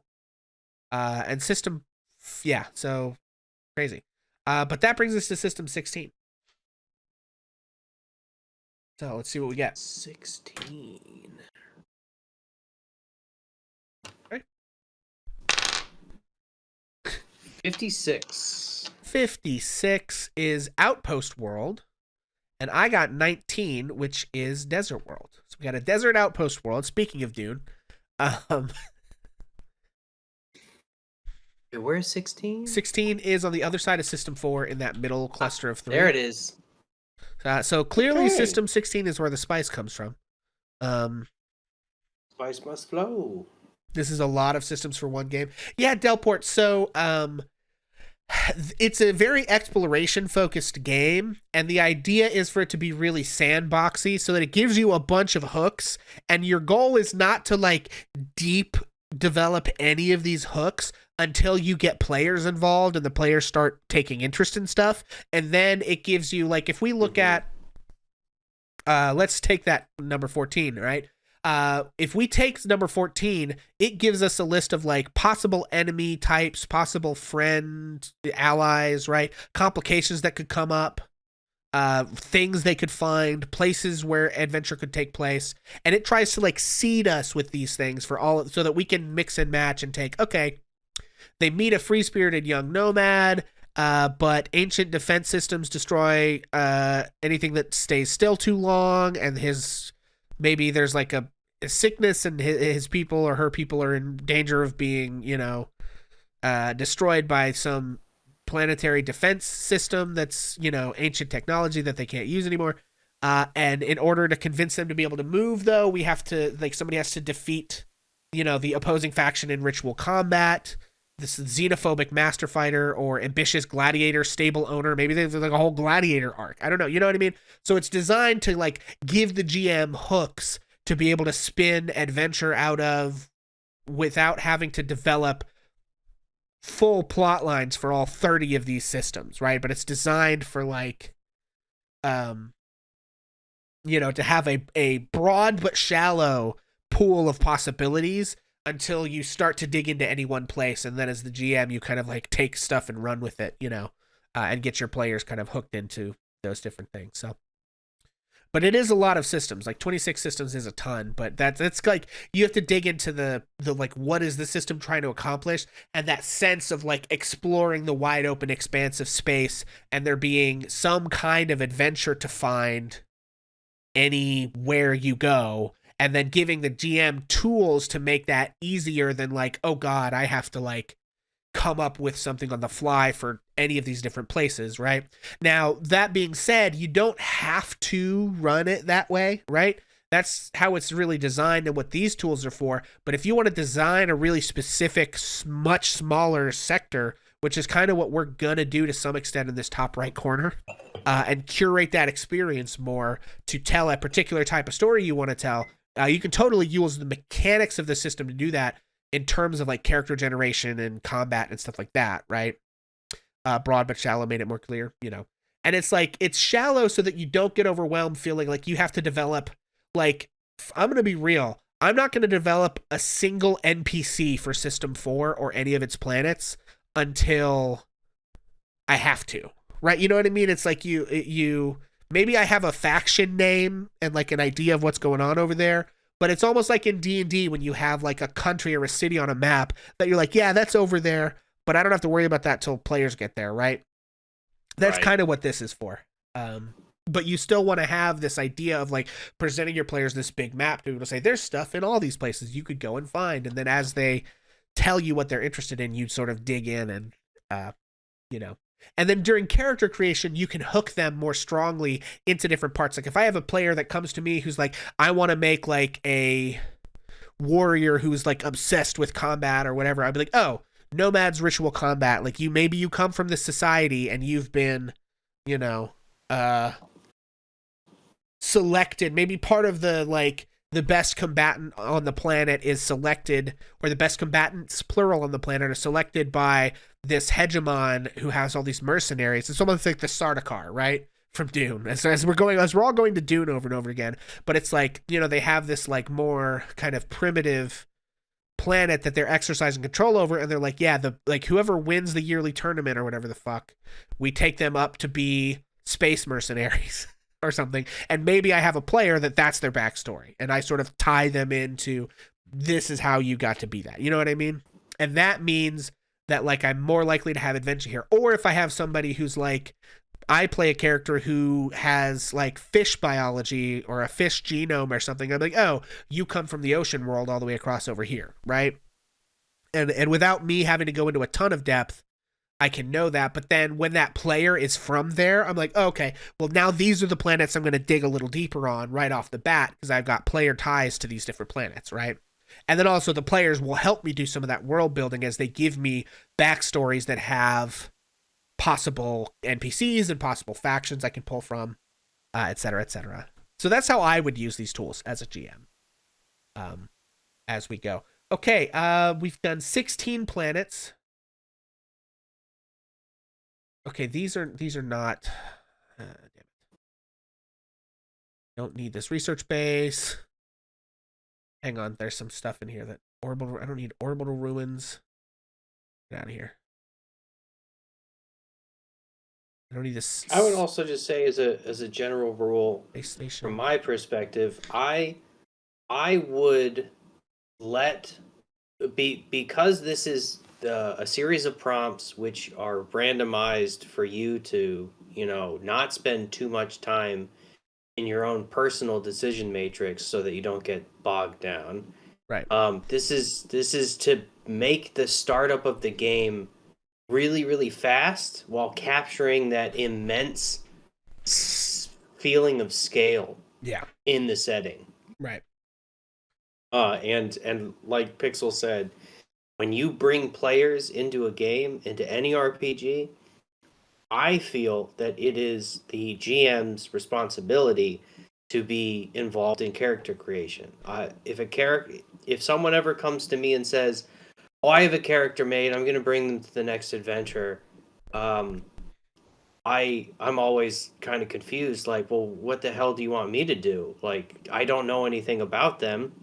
Are they, some kind of are they an orphaned loner who's out for gold and, doesn't form attachments with anyone or anything? Then too bad I don't have a way of working you into the story. Like, and when you're creating characters, putting them into the universe is, in my opinion, the main goal of the GM.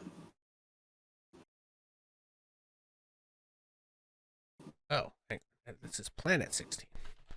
I think Adventuring Academy, I think it is Brendan Lee Mulligan's sort of TTRPG, specifically D&D focused, like interview show.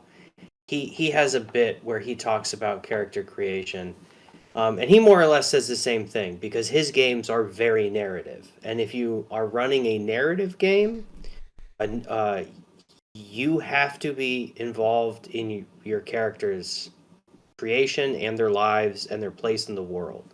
Yeah. If you are running a mechanics-focused game, like more on like the wargaming side, like if people just want to roll big die and do lots of damage and hear about the heroic explosions, some of the world building might be less important for them. Oh, we're a mercenary band. We all know each other. Let's just skip ahead to the cool stuff. Yeah. Okay, so we got our Desert World Outpost. Quick question for the second voice here. This is for Beast. Hi, I'm Delbrecht. Do you stream too? If so, can I get a shout out for your channel? He does not, so I'll let you answer. But yeah. Actually, yeah. So I'm Beast. I do stream, but on AOA as a guest, as a player character. Yeah. I do not run streams yet. However, this is a perfect segue for an interesting announcement.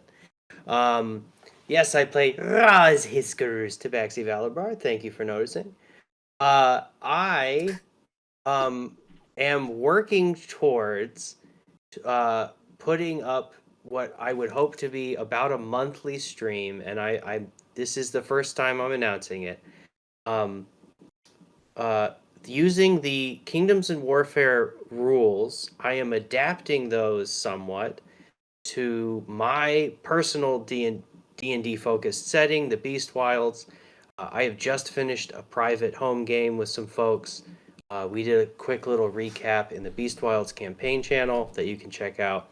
And I would like to continue running my setting because I like homebrew. I got into RPGs because I like world building and making up stuff with my friends. So I want to host a stream on AOA and as a part of my West Marches setting, um, to do off-stream one-shots that support warfare battles, so that I can showcase a little MCDM stuff on the AOA stream. So, let's rewind. I'm Beast.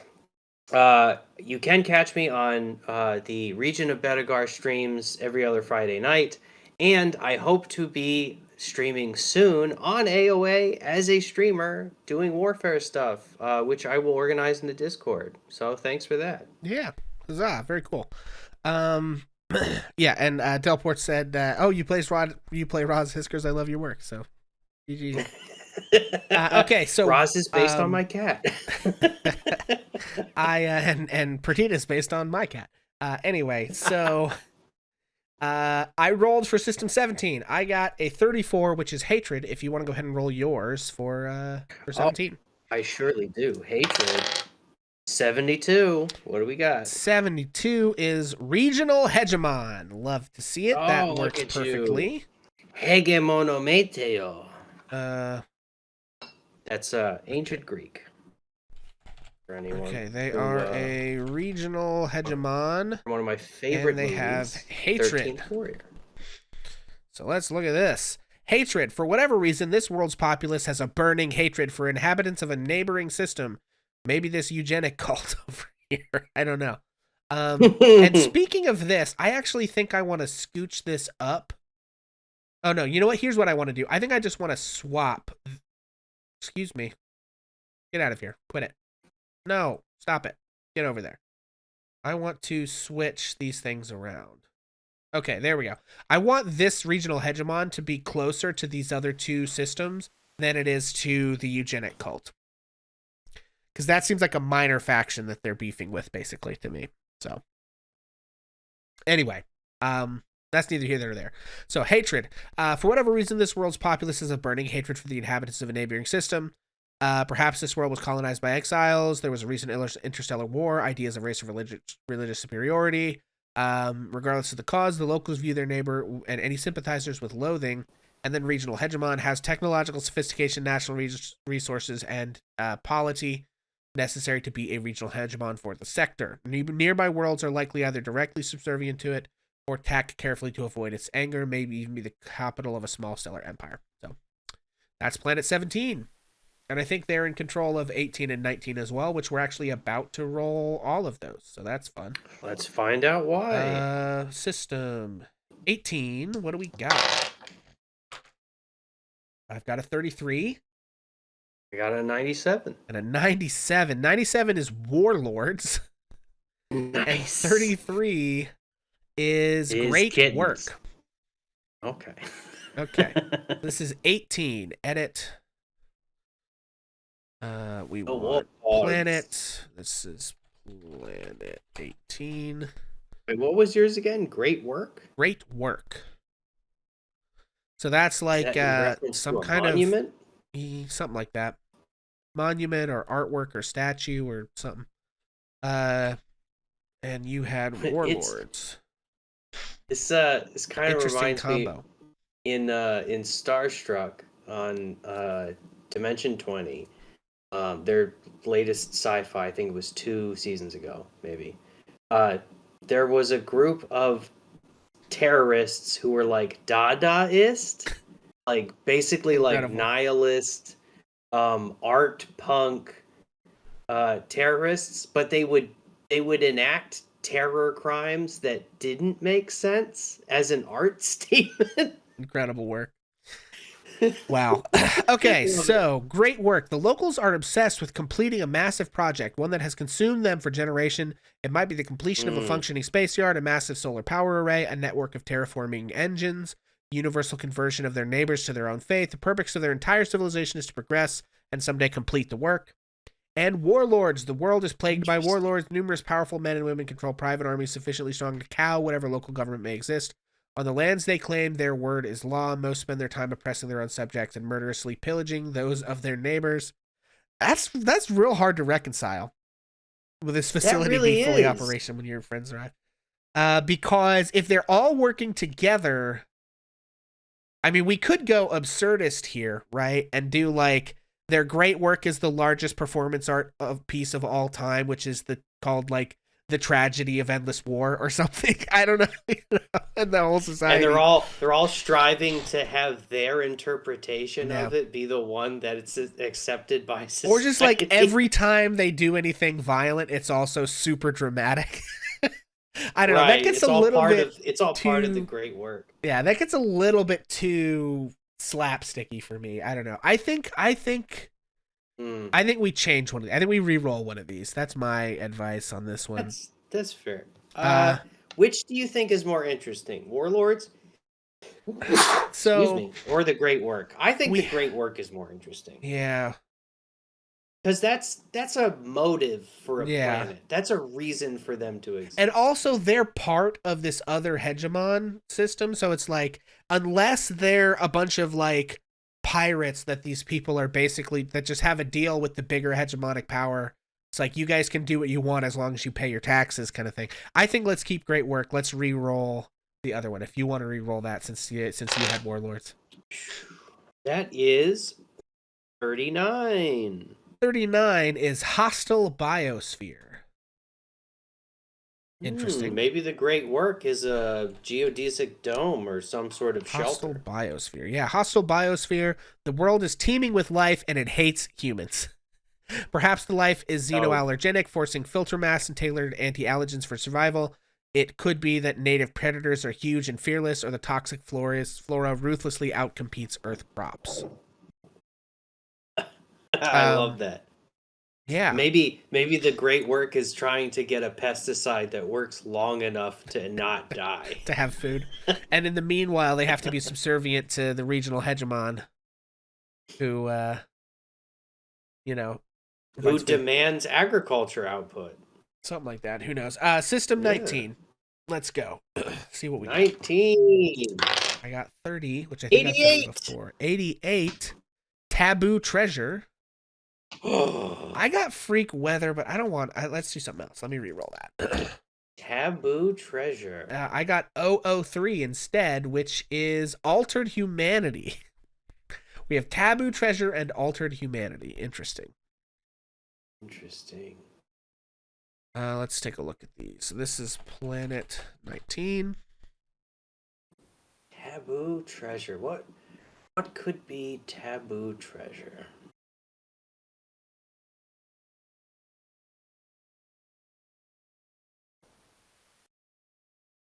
Okay, taboo treasure. And what was the other one? Was altered humanity. Okay, altered humanity. The humans of this world are visibly and drastically different from normal humanity. They may have additional limbs, new sensory organs, or other significant changes. Were these from ancestral eugenic manipulations, strange stellar mutations, or from an environmental toxin unique to this world? Question mark. Taboo Interesting. treasure. The natives here produce something that is both fabulously valuable and strictly forbidden elsewhere in the sector. It may be a lethally addictive drug, forbidden engineering tech, or forbidden genetic engineering tech, bat grown perfect slaves, or a useful Yikes. substance that can only be made through excruciating human substance suffering. The treasure is freely traded on this world, but bringing it elsewhere is usually an invitation to a long prison stay or worse. Hmm. Well, um, well, we have this eugenic cult over here, and we have altered Yeah, what if humanity over it's there. some kind of like DNA drug or like some sort of chimera blood or something Yeah. wacky. Yeah, those two do kind of go together because the taboo treasure may be whatever is altering the humanity. So I think that works. Delport says maybe their genetic engineering is part of their religion, but not allowed to be traded to outsiders. So the formula shouldn't get Hmm. out, but it does. Yeah, maybe.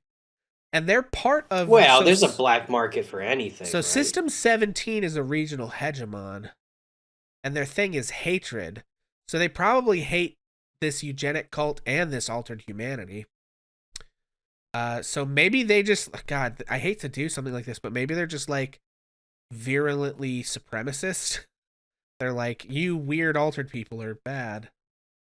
Like that. Oh, don't I move mean, me. that makes sense. You see that quite often in human history. Yeah.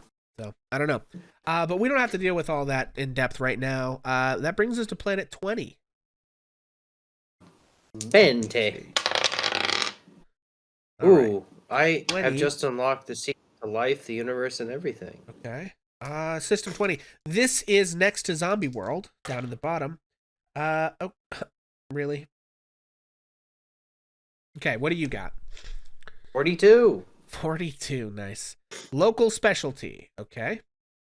I got 69, which is Quarantine World, so I think I'm actually going to re-roll that because we've already had a You Quarantine World. gotta And try I the don't think it chicken makes sense pox. for this world to be quarantined too. I got 88, which we've also already had, which was Taboo Treasure. We just had it. I think we're going to re-roll that again. Good Lord. Unless the local delicacy is taboo. I got 10, which is Bubble Cities. That's way more fun. Okay, what did you get? Local 42. Local, I think yeah, it's that local was local delicacy or local specialty. Local specialty and Bubble Cities. So they're getting something off the bottom of the water, or maybe the Bubble Cities could be on land because it's the non-hostile thing. Oh, yeah, maybe the atmosphere doesn't support human life and they need bubble cities. Add planet. Okay, so this is planet 20. Right? Yes. Okay. We're editing this. Okay, so we have local specialty and we have bubble cities. Okay, bubble cities, whether due to lack of atmosphere or uninhabitable climate, the world's cities exist within domes or pressurized buildings. In such sealed environments, techniques of surveillance and control can grow baroque and extreme. And we have local specialty. The world may be sophisticated or barely capable of steam engines, but either way, it produces something rare and precious to the wider galaxy. Maybe some pharmaceutical extract produced by a secret recipe, a remarkably popular cultural product, or even genetically engineered humans uniquely suited for certain work. So, and this, I think this is connected to systems 24 and 11. What is system 11? Is a major space yard on a radioactive world. So maybe these people produce the fuel for the space yard or something. I don't know. Maybe. Or maybe they are one of the chief producers of space fuel in the sector. Okay, and then System 21 is on the opposite side of System 10, so still in the same ballpark. Because this is where we started placing stuff, so it gets a little... Oh my gosh. I just got all zeros. Damn, that was zombies again? And I got 98, which is xenophiles, so people want to fuck the zombies? What? No! Please no! I mean, now we know how it happened. And it's right next to the zombie planet? It makes sense. It's right next to the zombie planet? No! We're doing Dead Space right now. Why are we doing Dead Space right now? It is a very human thing to encounter another species and to immediately want to have sex with it. If I know nothing else about humanity, I know that that is true, and I will die knowing that that is true. I don't... Xenophiles and zombies on the same fucking... No.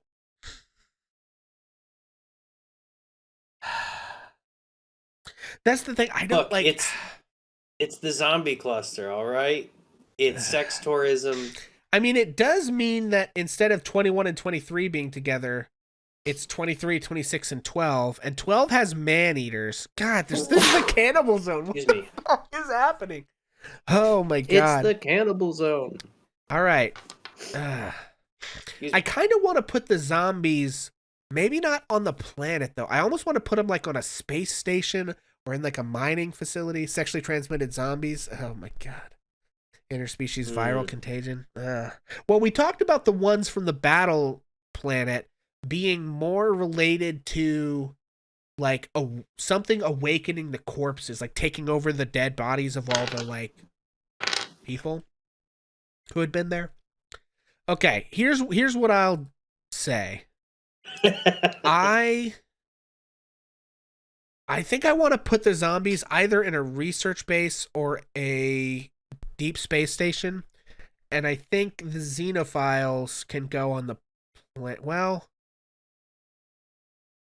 I almost want to I almost want to do a research base with zombies and xenophiles, and I maybe want to roll something else for the planet.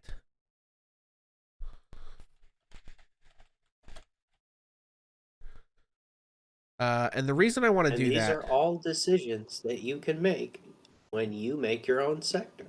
yeah, In Stars Without Number. okay. So let's do this. So we're gonna add tags, which I have to make my own tags now. So it was zombies And xenophiles.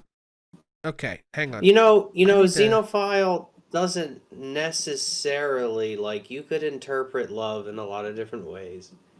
And it might even be something like a grassroots organization which demands that the zombies have more rights and protections, like some sort Yeah, of PETA style, possible. But no, they're fucking the zombies in this weird research base. That's 100%. Yeah, no, I know that we've landed on that, and there's no going back. So. Yeah.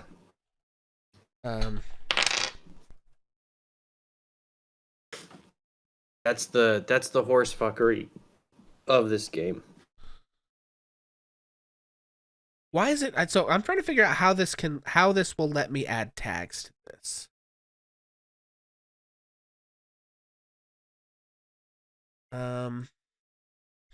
Because it's like I can add custom tags, but like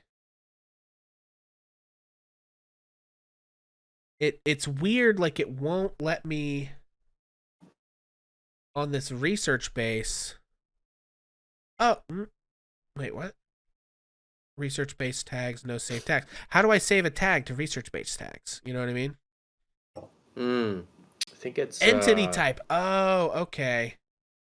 I'll do that some other time. I don't have to do that on stream, but yeah, I can make that work. Okay, cool. But real quick, while we're doing it, let's go generate the other shit for this research base, which is a whole other thing. Sure. Additional points of interest. We've decided a research base with zombie fuckers. We need to roll 2 d10s once again. Well, 1 d10 each this time. Okay. So you're going to roll for occupied by, and I'm going to roll with what their situation is. All right.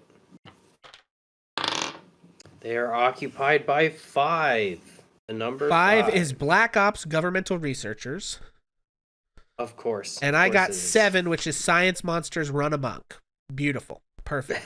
So, that also makes sense. Yeah, Black Ops governmental researchers, Science Monsters Run Amok. Honestly, you couldn't ask for a more perfect little setup here. And I think it makes sense. They've clearly taken some of the zombies from System 10 back home to research them, and then some of the zombie researchers got a little too frisky, and shit got weird.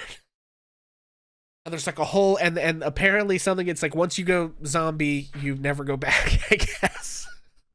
I don't know. Because they're, yeah. Once you go dead, you might lose your head. Okay, so now let's put a planet on this place. And this is planet 21. And let's roll again. 2 d10s a pop. 2 d10s. Wait. D100, I'm sorry. Oh, yeah. 76. I think I've done that already. 76 is rigid culture. And I got 4, which is anarchists. So we have rigidly anarchist culture. Oh my god. You may not have any concentrated traditions. You must develop all of your own methods and traditions immediately from birth.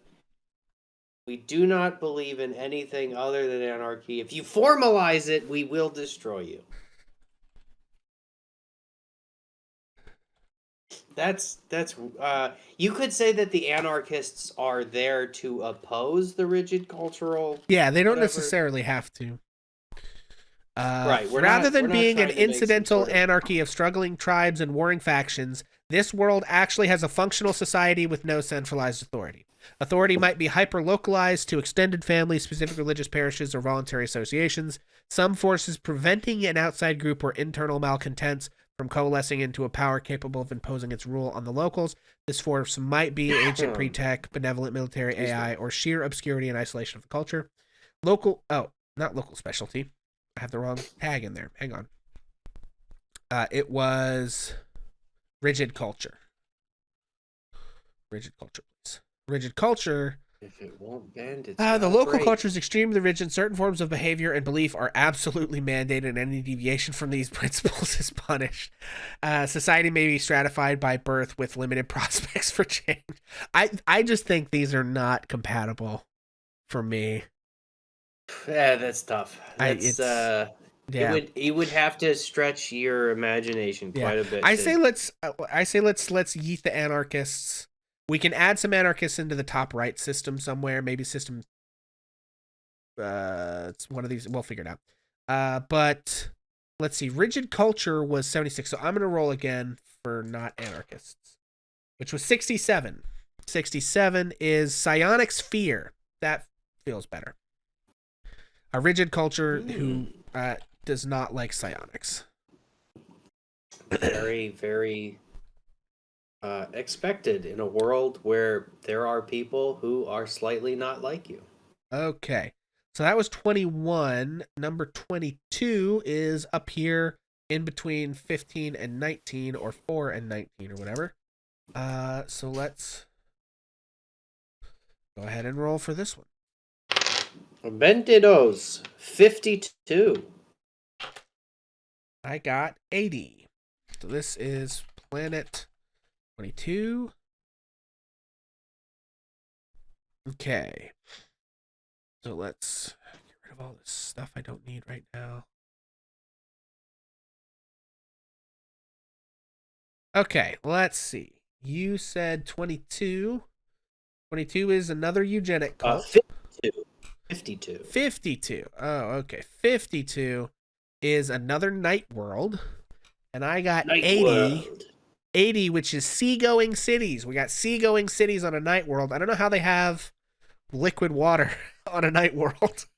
I'm not really sure about that. Night World. Maybe it's not water. That could be something with a higher or lower freezing point. That's true. Right. Okay. Maybe it's liquid mercury. Maybe. Okay, so planet tags. We have seagoing cities, and we have night. Learn your elemental tables there, folks. Okay. Next we have Sector 23. 23, down here on the bottom left. This is one of our big boys. Oh, this is next to our zombie fuckers. And I did this time get 22. I got 69 again. So we're going to re-roll that because Nice. I don't want that to be quarantined. Nice. That's 71. So you got 22. 22. Which is another eugenic cult. Dope. And I got 71, which is refugees. That's not a good mix. That's let me re-roll the eugenics call. We got a few of those. I think we got one of those somewhere else. 38. 38. 38 is another holy war. Ooh. Do we want to re-roll that, or I mean, yeah, because there's another. Well, there's another holy war in System 1 or whatever. So it's like it could work if they're holy warring against each other. Well, System like if 2 23. Oh yeah. No, System 1 doesn't have it. System 1 has the pilgrimage site. System 2 has the holy war. So System 23, they could 23 be, holy warring against each other. And the refugees make sense because they're zombies and a holy war. Yeah, that's pretty tough on a lot of that would ruin the stability of many populations. Yeah, but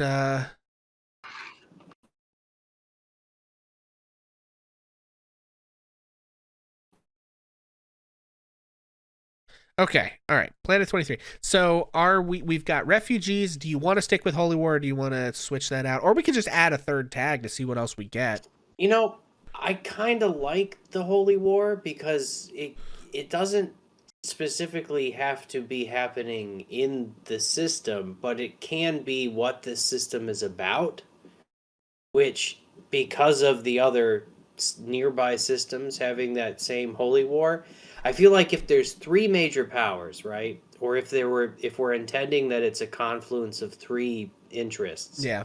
we have two which disagree on a religious basis. Maybe we have two others who disagree on some sort of scientific or factual basis, or maybe a cultural basis. Yeah. And that gives us interesting ways to sort of say there are three people with all sort of a Right. different relation to the other two. Well, I would think this group that includes System 20 and System 11 and System 24 over here on the right side, that they've got bubble cities, local specialty, major space yard, radioactive world. I feel like System 24 is going to be another regional hegemon that kind of runs that little sector of the zone here, right? And then they're opposite this holy war, and I think the holy war, it's like the obviously those two factions want to eradicate each other, but they also don't. They want to not have the hegemon take control more than they want to kill each other. But then it's like, so they kind of like they're.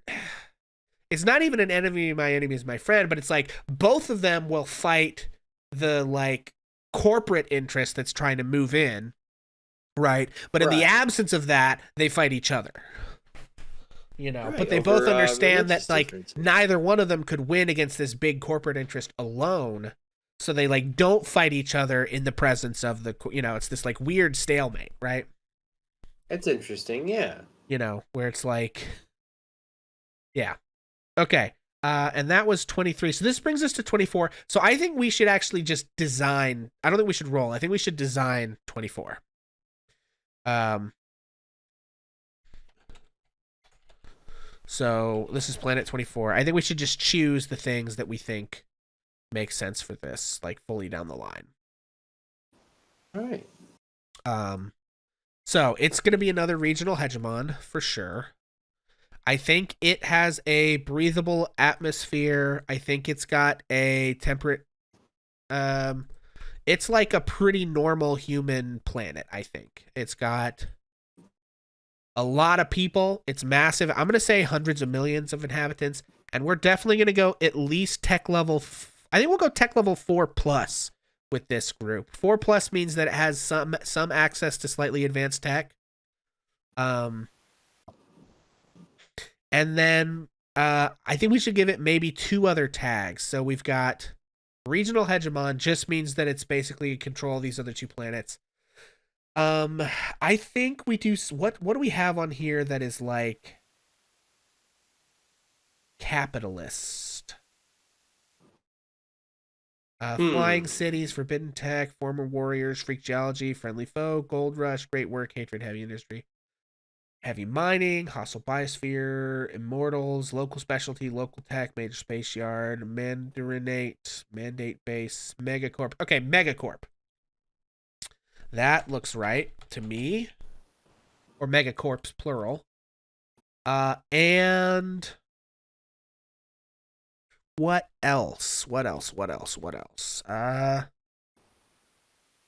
Maybe post scarcity. Maybe another psionics academy.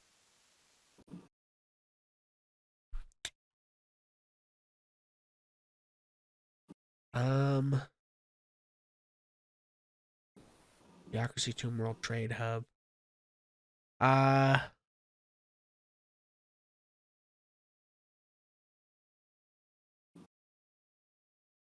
what did I say? I mean, it's adjacent to the radioactive planet. Yeah. Um, Robots. We could. It's just 79 is just robots. Maybe they got robots. Robots.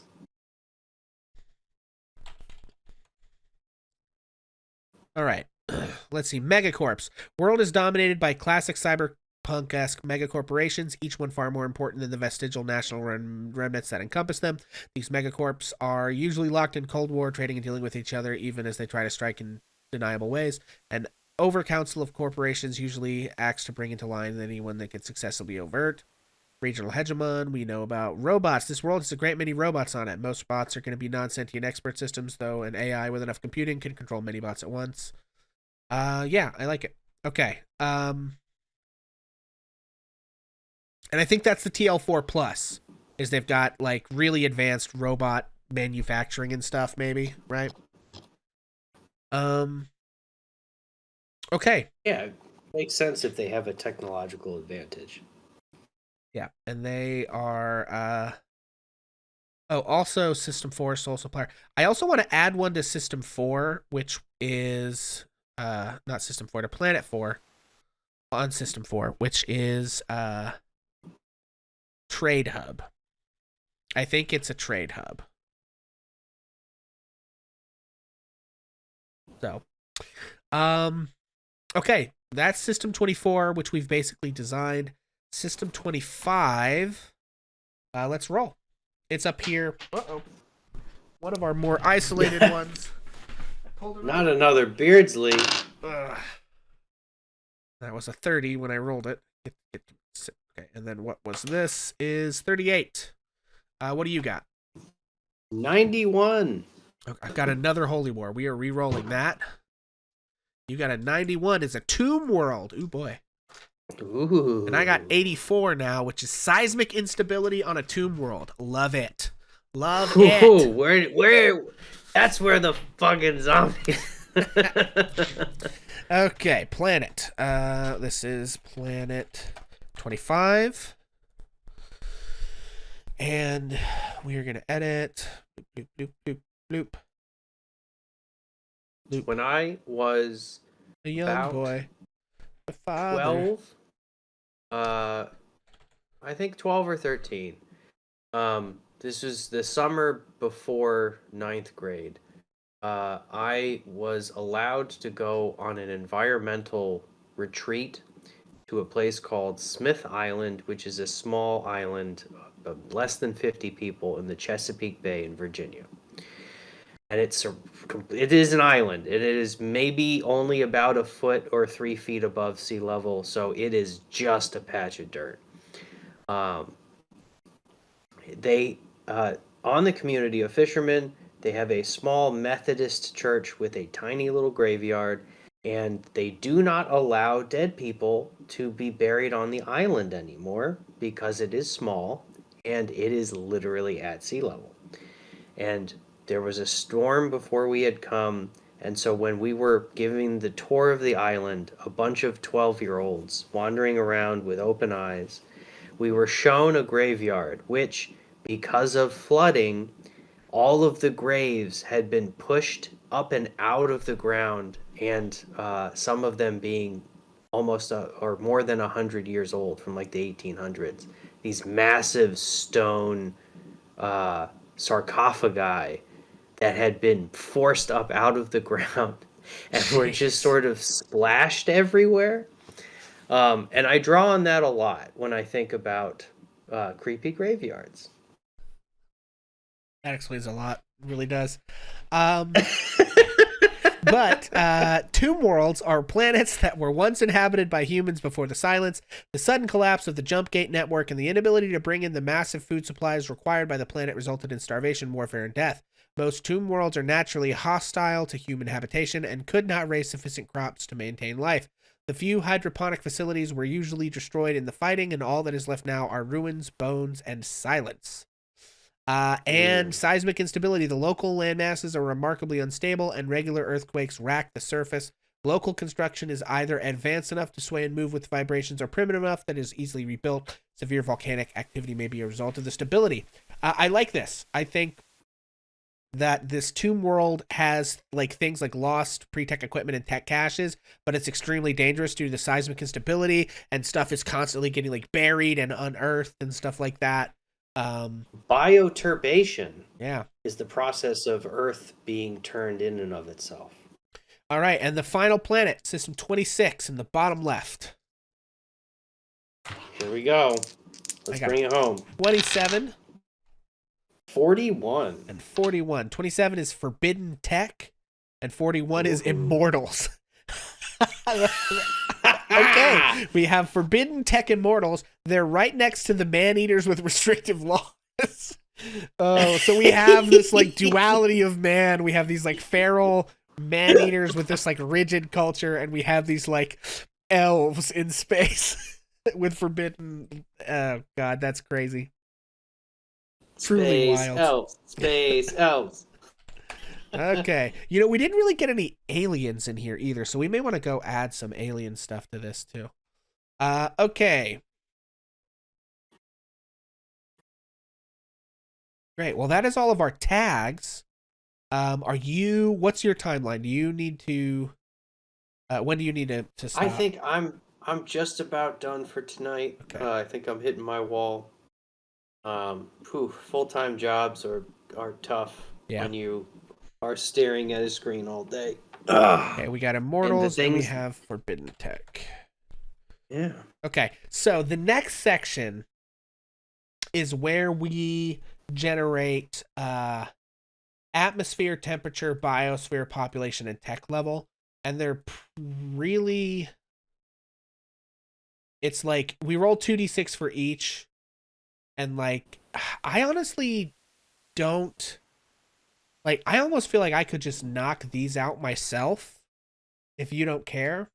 And then next time we get together, we could actually dig into some of these things. Or we can leave it and do it all, Well, yeah, why don't... together. I think you should, while you're on a roll, you should go ahead and maybe do a bunch of them. Okay. And I think what would be really interesting, which seems like most of the folks in the chat were kind of chomping at the bit for, is to dig in to the who, what, where, why, when, and how of a specific sector. Right. Yeah. And I think we'll focus in probably on this top right corner systems 3, 5, 9, 14, and 8, I think are kind of our place to start there. But yeah, I'll go ahead and just generate these. Let's do one together real quick. We'll do system 1. Yeah, let's do it. For planet 1. Uno. So we'll just trade off. So roll 2d6 for the atmosphere, and I'll roll 2d6 for the temperature. We've got 4. 4. Okay, for atmosphere, 4 is airless or thin to the point of suffocation. So, this place with a pilgrimage site has very little atmosphere. And then I rolled an 11 for the temperature. Warm, tropical, and hotter in places. I'm not sure how that works. Very thin atmosphere, but very warm. I guess it's just close to the star, right? And so it's warm because it doesn't make like the atmosphere would hold the heat in, so it's yeah. You could also have anaerobic fauna or flora, excuse me, who scientists have postulated that besides carbon-based life, the only other type of life that may or may not be supported is I think it's like arsenic or something. It's something wild. It's something poisonous. We're about to roll for the biosphere. If you want to go ahead and roll 2d6s, and I'll roll for population. That is a 5. Okay, a 5 on population is fewer than 1 million inhabitants. That sounds right. Oh no, but we weren't on population. We were on biosphere. 5 for biosphere is no native biosphere, which kind of makes sense because it doesn't have an atmosphere. And then I rolled a 7. It does have an atmosphere. It's just thin to the point of suffocation. 7 on population is several million inhabitants. So what are they doing to survive? And then the last one is tech level. If you want to go ahead and roll 2 more d6s. Tech level. Oh, I got 2 6s. That's a 12. Jesus, pre-tech with surviving infrastructure. Wow, so this is an old colony. That's how does that even make sense? Also, their tags are pilgrimage site and shackled world. How does a shackled world have tech level 5? I get because it's by an Mm, outside power. I think mm. I maybe want to change Shackled World to like Hidden Masters. I think we have a Shackled World Hidden Masters combo in one of these. Yeah, I think we did. I mean, you can always have multiple. There's no reason you can't make them Uh, different enough yeah, to we be well no, we had a interesting, or shackled. Yeah, even exactly the same. we had a Shackled World Secret Masters, but I actually want to do Pilgrimage Site Secret Masters because I think Yeah. because I think it being a shackled world with if it has pre-tech with existing infrastructure, it it is not the Maybe that's subservient the one. You know what I pilgrimage. mean? Like it. Maybe people go to this place because it has surviving tech that's been maintained. Maybe that's part of Right. the And that religious. but that makes sense, but then the shackled world implies that there's some other power that is like militarily or in some way controlling them and it's like Well, maybe it's these remnants. Maybe it's some sort of pre-tech well, but that wouldn't be an civilization. outside, but I think that would be secret masters, which would mean an internal Hmm. force of the planet rather than like another outside force. Well, although there could be like a Right. robotic overlord or an alien master. Maybe this is where we do aliens. That there's like some alien who still has like is very long lived and still has the like knowledge of how to run the pretext stuff, but like wasn't killed Hmm. by the scream or something because it's an That could alien. be interesting. Maybe I'm gonna make a note. Okay, well that was the first planet, so I don't know if you. I'm just gonna add a note Yeah, here. I think I do need to bow out here. Alien. Okay. But thanks for having me. Yeah. This is great stuff. Right on. Much like uh, Pixel has announced his desire for growth and diversity. We love a diverse king. I also intend to learn more game systems.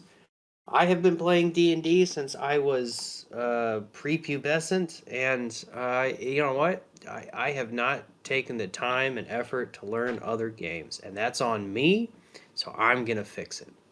Right on.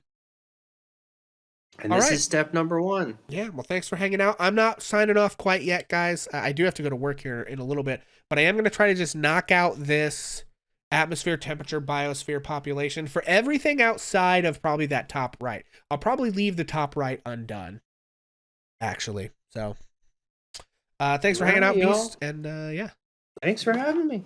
I'll see y'all around. Bye. see ya. Okay, let me drop out of the call. Okay, friends. Great. And then, so yeah, I'm just gonna keep rolling through these for Planet Two. Which is our Holy War Night World. We have a breathable mix. We have variable temperate to warm, which is interesting, because they're a night world. They don't see the sun. I've got a 7 on Biosphere, which is human miscible biosphere. We'll do population is 5 on population, which is fewer than 1 million inhabitants. I think this has got several million inhabitants. I'm just going to change that.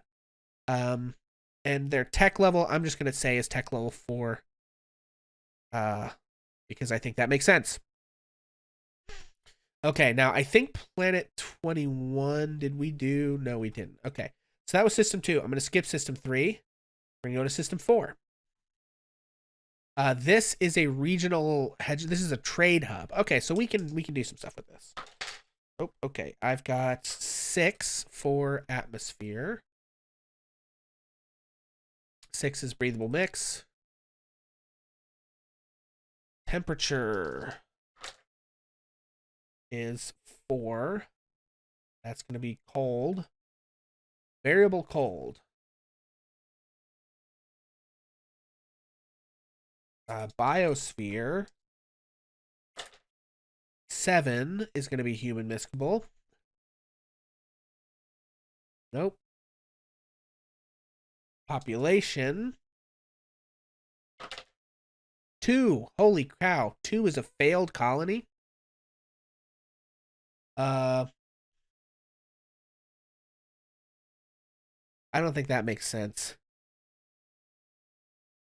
because it's supposed to be a trade hub. So I don't think failed colony makes sense. So we're gonna reroll that. 10. 10 is hundreds of millions. I think that does make sense. And then tech level, I'm just going to select tech level 4 for this one because it's a trade hub. I think a trade hub has tech level 4. And it's a preceptor archive. Actually, I think it's TL4 plus. It's got this preceptor archive and it's a sole supplier of something. So, number 5, we're going to skip. Number 6. Man, System 6. Okay, this is our out of contact heavy industry planet. So, got an 11 for atmosphere. Invasive penetrating suit seals. Toxic atmosphere composed of substantial portions of molecules filtrating past vac suit.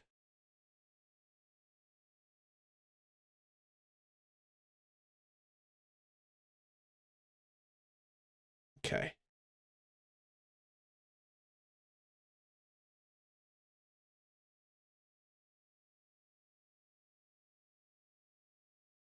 Okay. Atmosphere. Invasive toxic atmosphere. Temperature. I think I'm just going to go warm temperature on this. Biosphere. I'm going to say uh either, I don't know, I want to do one of the weirder ones for this one. I think maybe higher hybrid or engineered, but what did we roll? We rolled a 3, which is no native biosphere. I don't like that. I maybe want to do hybrid biosphere here. What is engineered?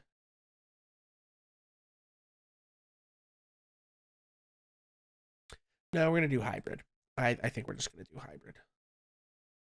A population. I'm gonna do not hundreds of millions. We're gonna do, well, it's toxic, so I think we're gonna do fewer than 1 million inhabitants, but they have all this heavy industry. So, tech level. I'm gonna say this. I'm gonna roll it. This is a 9. Tech level 9. It's probably tech level 4. No, tech level 3, like that of present day Earth. Okay, so this is a tech level 3 planet with heavy industry. So that kind of makes sense. And they're out of contact, which also makes sense. They don't have space drives. Um. Okay. Number 7. System 7. Secret Masters Shackled World. I didn't clear this stuff out. So let's. We've got 3 for atmosphere. God. Inert gas useless for respiration. Okay.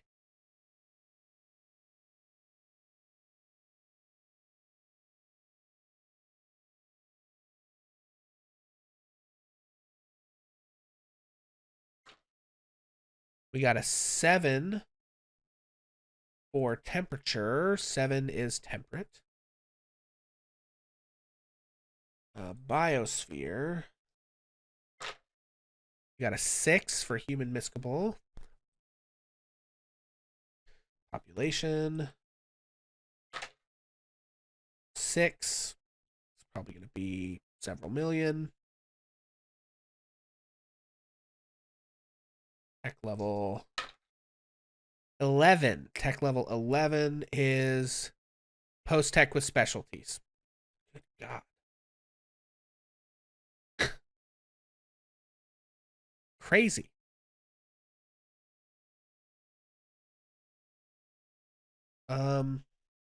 Okay, that was number 7.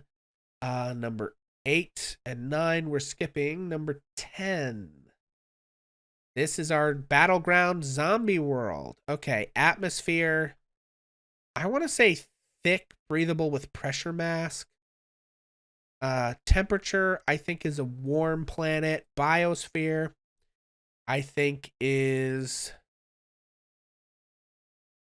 I don't know. Let's roll the biosphere. 12 is an engineered biosphere. Holy shit. That kind of makes sense, though, with the zombie thing, right? Among the rarest, enormous time and effort on a part of a highly advanced civilization, which makes sense, though. Like, this engineered biosphere could be one of the reasons why this planet is so important in the world building. Whatever life exists on this planet has been extensively altered by an alien race or by advanced pre-tech genetic engineering. Some such worlds are parasites, carefully sculpted. Others are living forges, produced as byproducts from the basic processes. Yeah. Tend to be fragile, many engineered, dependent on regular stabilizing work to prevent drifts. Without regular pruning, they go badly awry. Some end up leaving nothing but wreckage. Prepared planetary collapse. Okay. I love it. I'm into it. What do we got? Next up is population. This one kind of doesn't matter. Like, there's not really a native population on this planet. It's mostly just a battleground. 2, failed colony. Well, it's a failed colony because of the fucking war and the zombies. Works perfectly, yeah. But it's crucially important because of this engineered biosphere. Fucking great. And then tech level is almost like NA. I don't know. Tech level 3, medieval technology.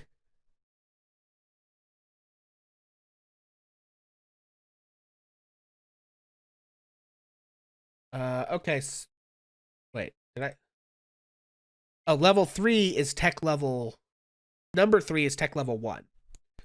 Which kind of makes sense, right? Like, because you couldn't.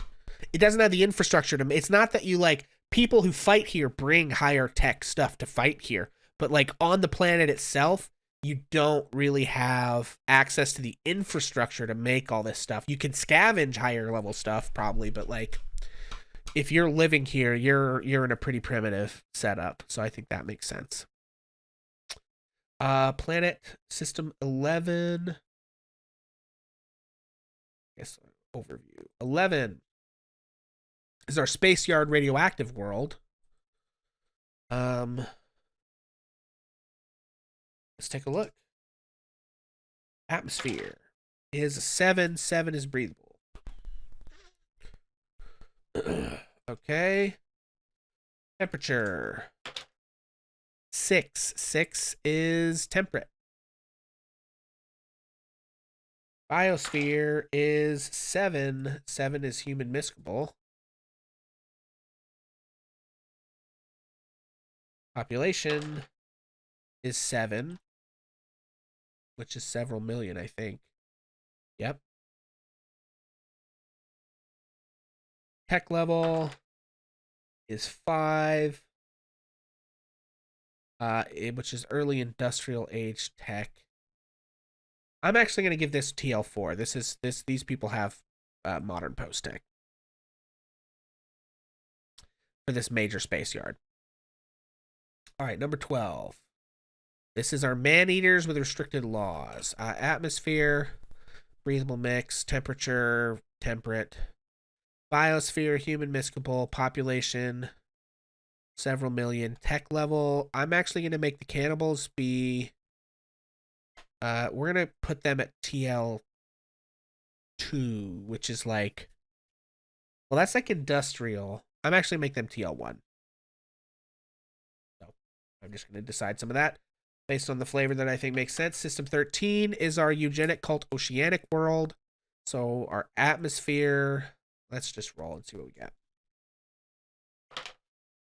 3 is inert gas. No. Well, yeah, they could be under if they're an ocean world. Well, floating cities. Yeah, I don't like 3. I think we're gonna do atmosphere is maybe breathable mix. Temperature, maybe variable to cold.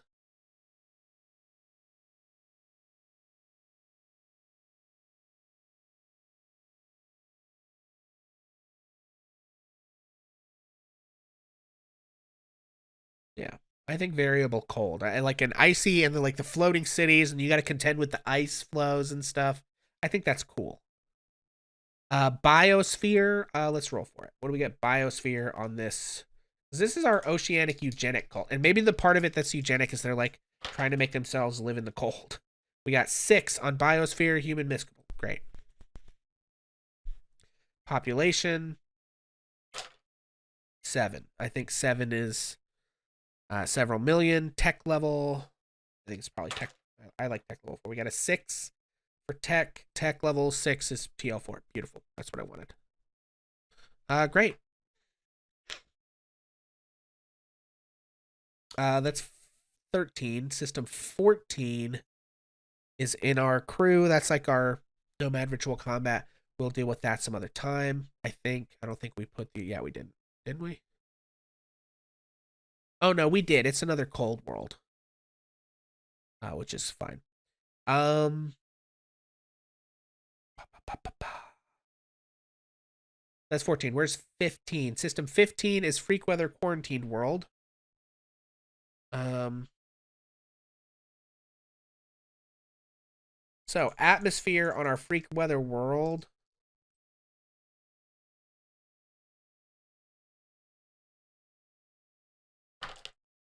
I got a 6 for atmosphere. I think that's going to be breathable mix.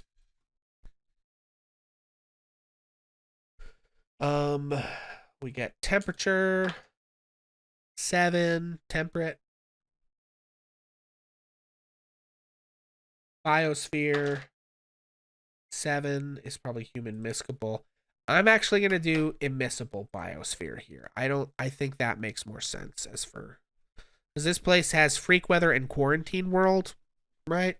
So I think there's something going on with the biosphere. And population, I think fewer than a million inhabitants.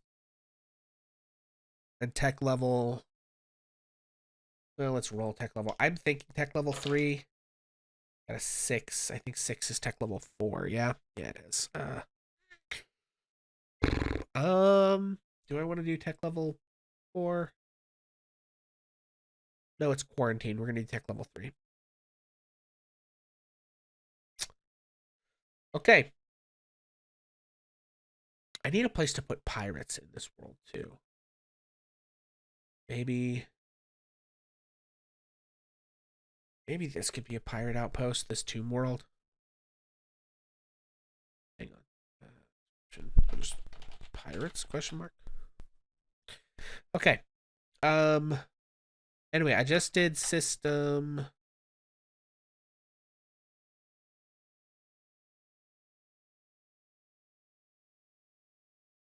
12. Yeah, right? Yes.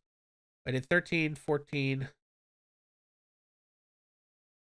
15 I just did. 16 I have not done. Atmosphere. We're going to do breathable mix. Obviously, this is warm. It's actually desert. I don't think I can do burning. Burning is like people can't even live there, right? Yeah, desert world. Okay, this is a desert world. We already knew that.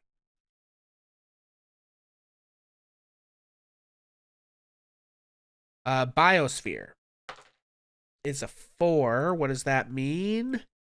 No native biosphere. Okay, so we got a desert world with no native biosphere, which means that we are growing human crops, but there's no native biosphere. Population with no native biosphere. I'm gonna say it's an out. But well, we already knew it's an outpost, so this is an outpost. Tech level, probably 4. 10. Tech level 3. I'm gonna give it tech level 4. I think that makes the most sense. Okay.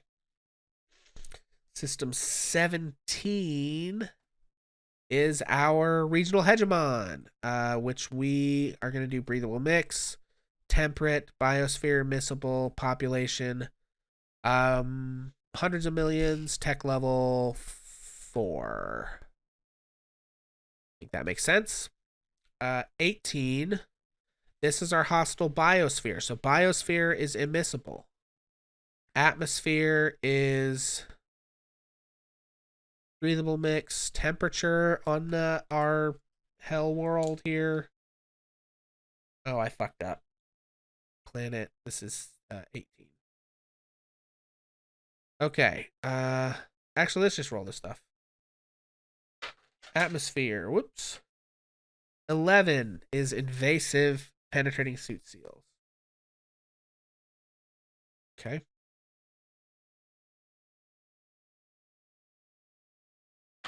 Temperature is 7. 7 is temperate. I know that.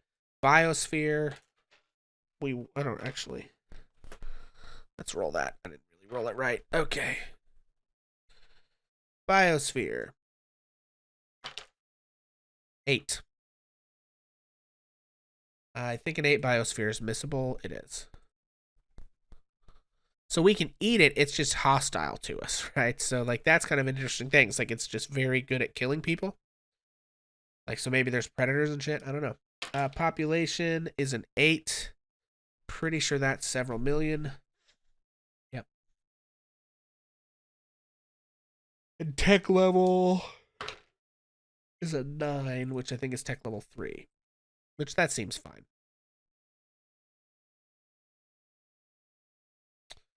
19, Altered Humanity Taboo Treasure.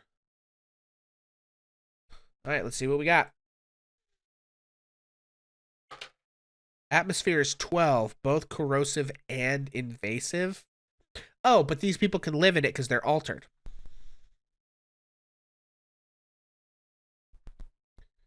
Corrosive, hostile to conventional vac suits, other protective gear. Um,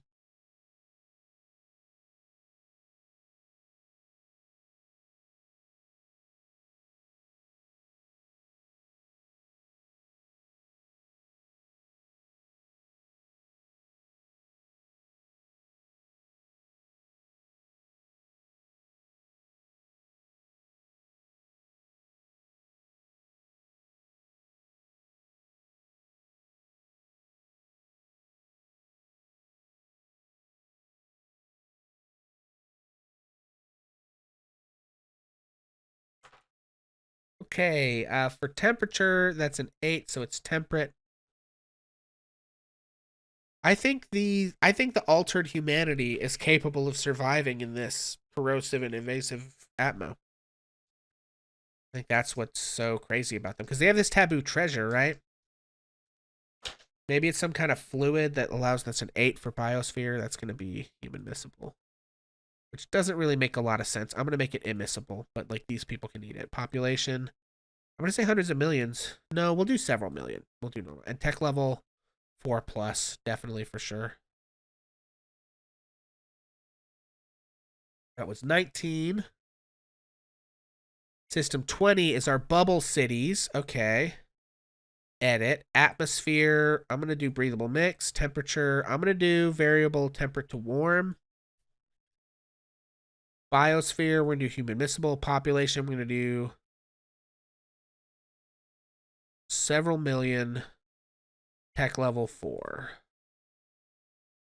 Because they've got bubble cities and a local specialty. Which might actually be 4 plus, but I don't know. Okay. System 21 is our zombie fuckers, but also our psionic sphere and our rigid temperature. So, I guess we'll just roll these. 7 is a breathable mix. Temperature. 6 is temperate. Biosphere. 7 is human miscible. Population. 5 is fewer than 1,000,000 inhabitants. And tech level 7 is probably tech level 4. What else is going on here? We got psionic sphere and rigid culture. Yeah, that makes sense. Tech level 4. Okay, great. 21. Okay, 22. System 22. Where are you? I've got to do your planet now. A night world with the seagoing cities. That's right. With seagoing cities, I'm going to do breathable mix. Temperature, variable temperate to warm is fine. Biosphere. I'm going to do human miscible. Actually, let's roll biosphere. 7 miscible. Okay. Population 6. That's several million. Several million. And tech level 8. Tech level 8 is modern post tech. Makes sense. For this planet with its night world and its seagoing cities. And this is like the trade route, right? Like, I definitely want to do a navigation route. We're going to make like a trade route from like here to here. And then from here to, I think, actually, never mind. Cancel. Which one of these?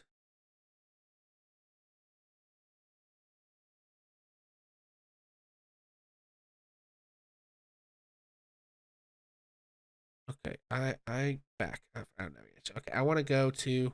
This is our regional hegemon. Okay, so we want to go to navigation routes. I want to do you. Create a route from you to you. So that's a major trade route. Um,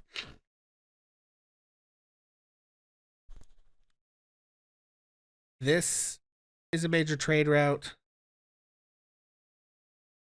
Uh, that is a major trade route.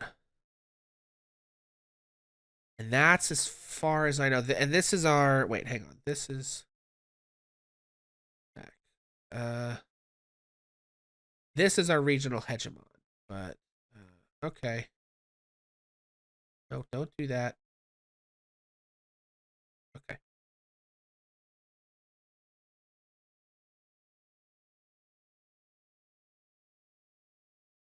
Yeah, one, and then this. So this has a. Okay. Another thing about this system then is it has a refueling station.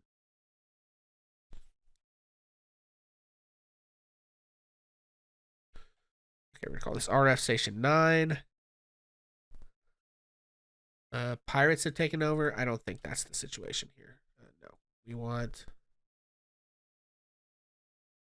has corrupt customs agents. I think that makes the most sense.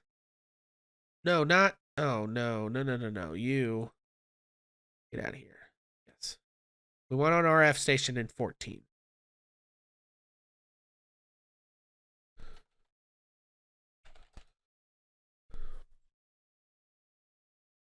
Okay, half crazed hermit caretaker for. Okay, no, this is like an important. Um, brain this automated vendors. Corrupt customs agents. No. I think foreign saboteurs are active makes the most sense. Extortionate corporate minions is the one we want, though. Okay, great, beautiful. We'll deal with other like trade things going on later. Um. Okay. Let's see. Where did I leave off? I've done, I think, 22. Have I done 23? I have not. Great. Nope. Okay. 23. Atmo is a 2 corrosive. Damn.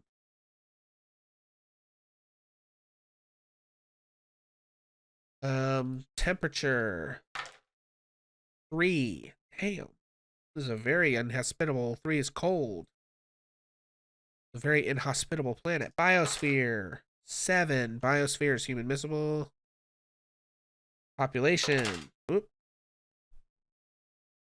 11? Really? Billions of inhabitants.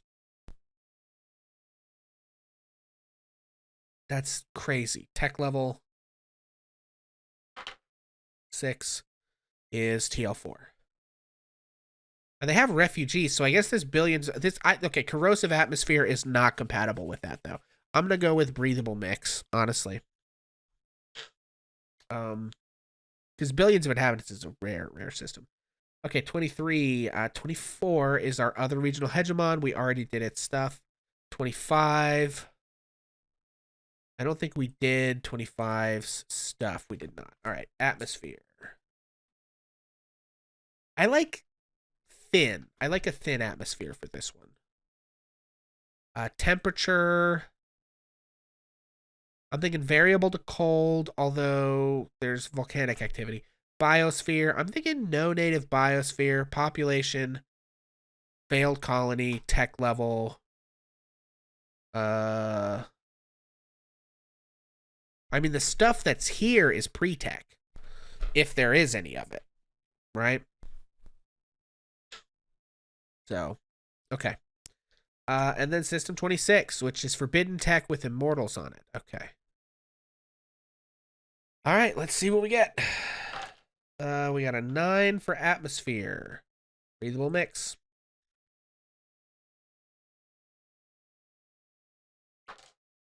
Got a 7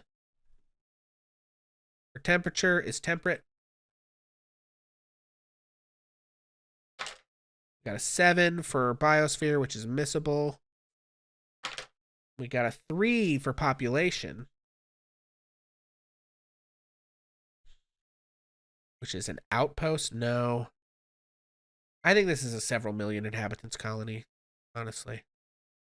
And this is tech level 5, for sure. They've got immortality and forbidden tech. It's tech level 5. Okay. All right. Outside of some of the stuff in the top right, we've basically got everything we need.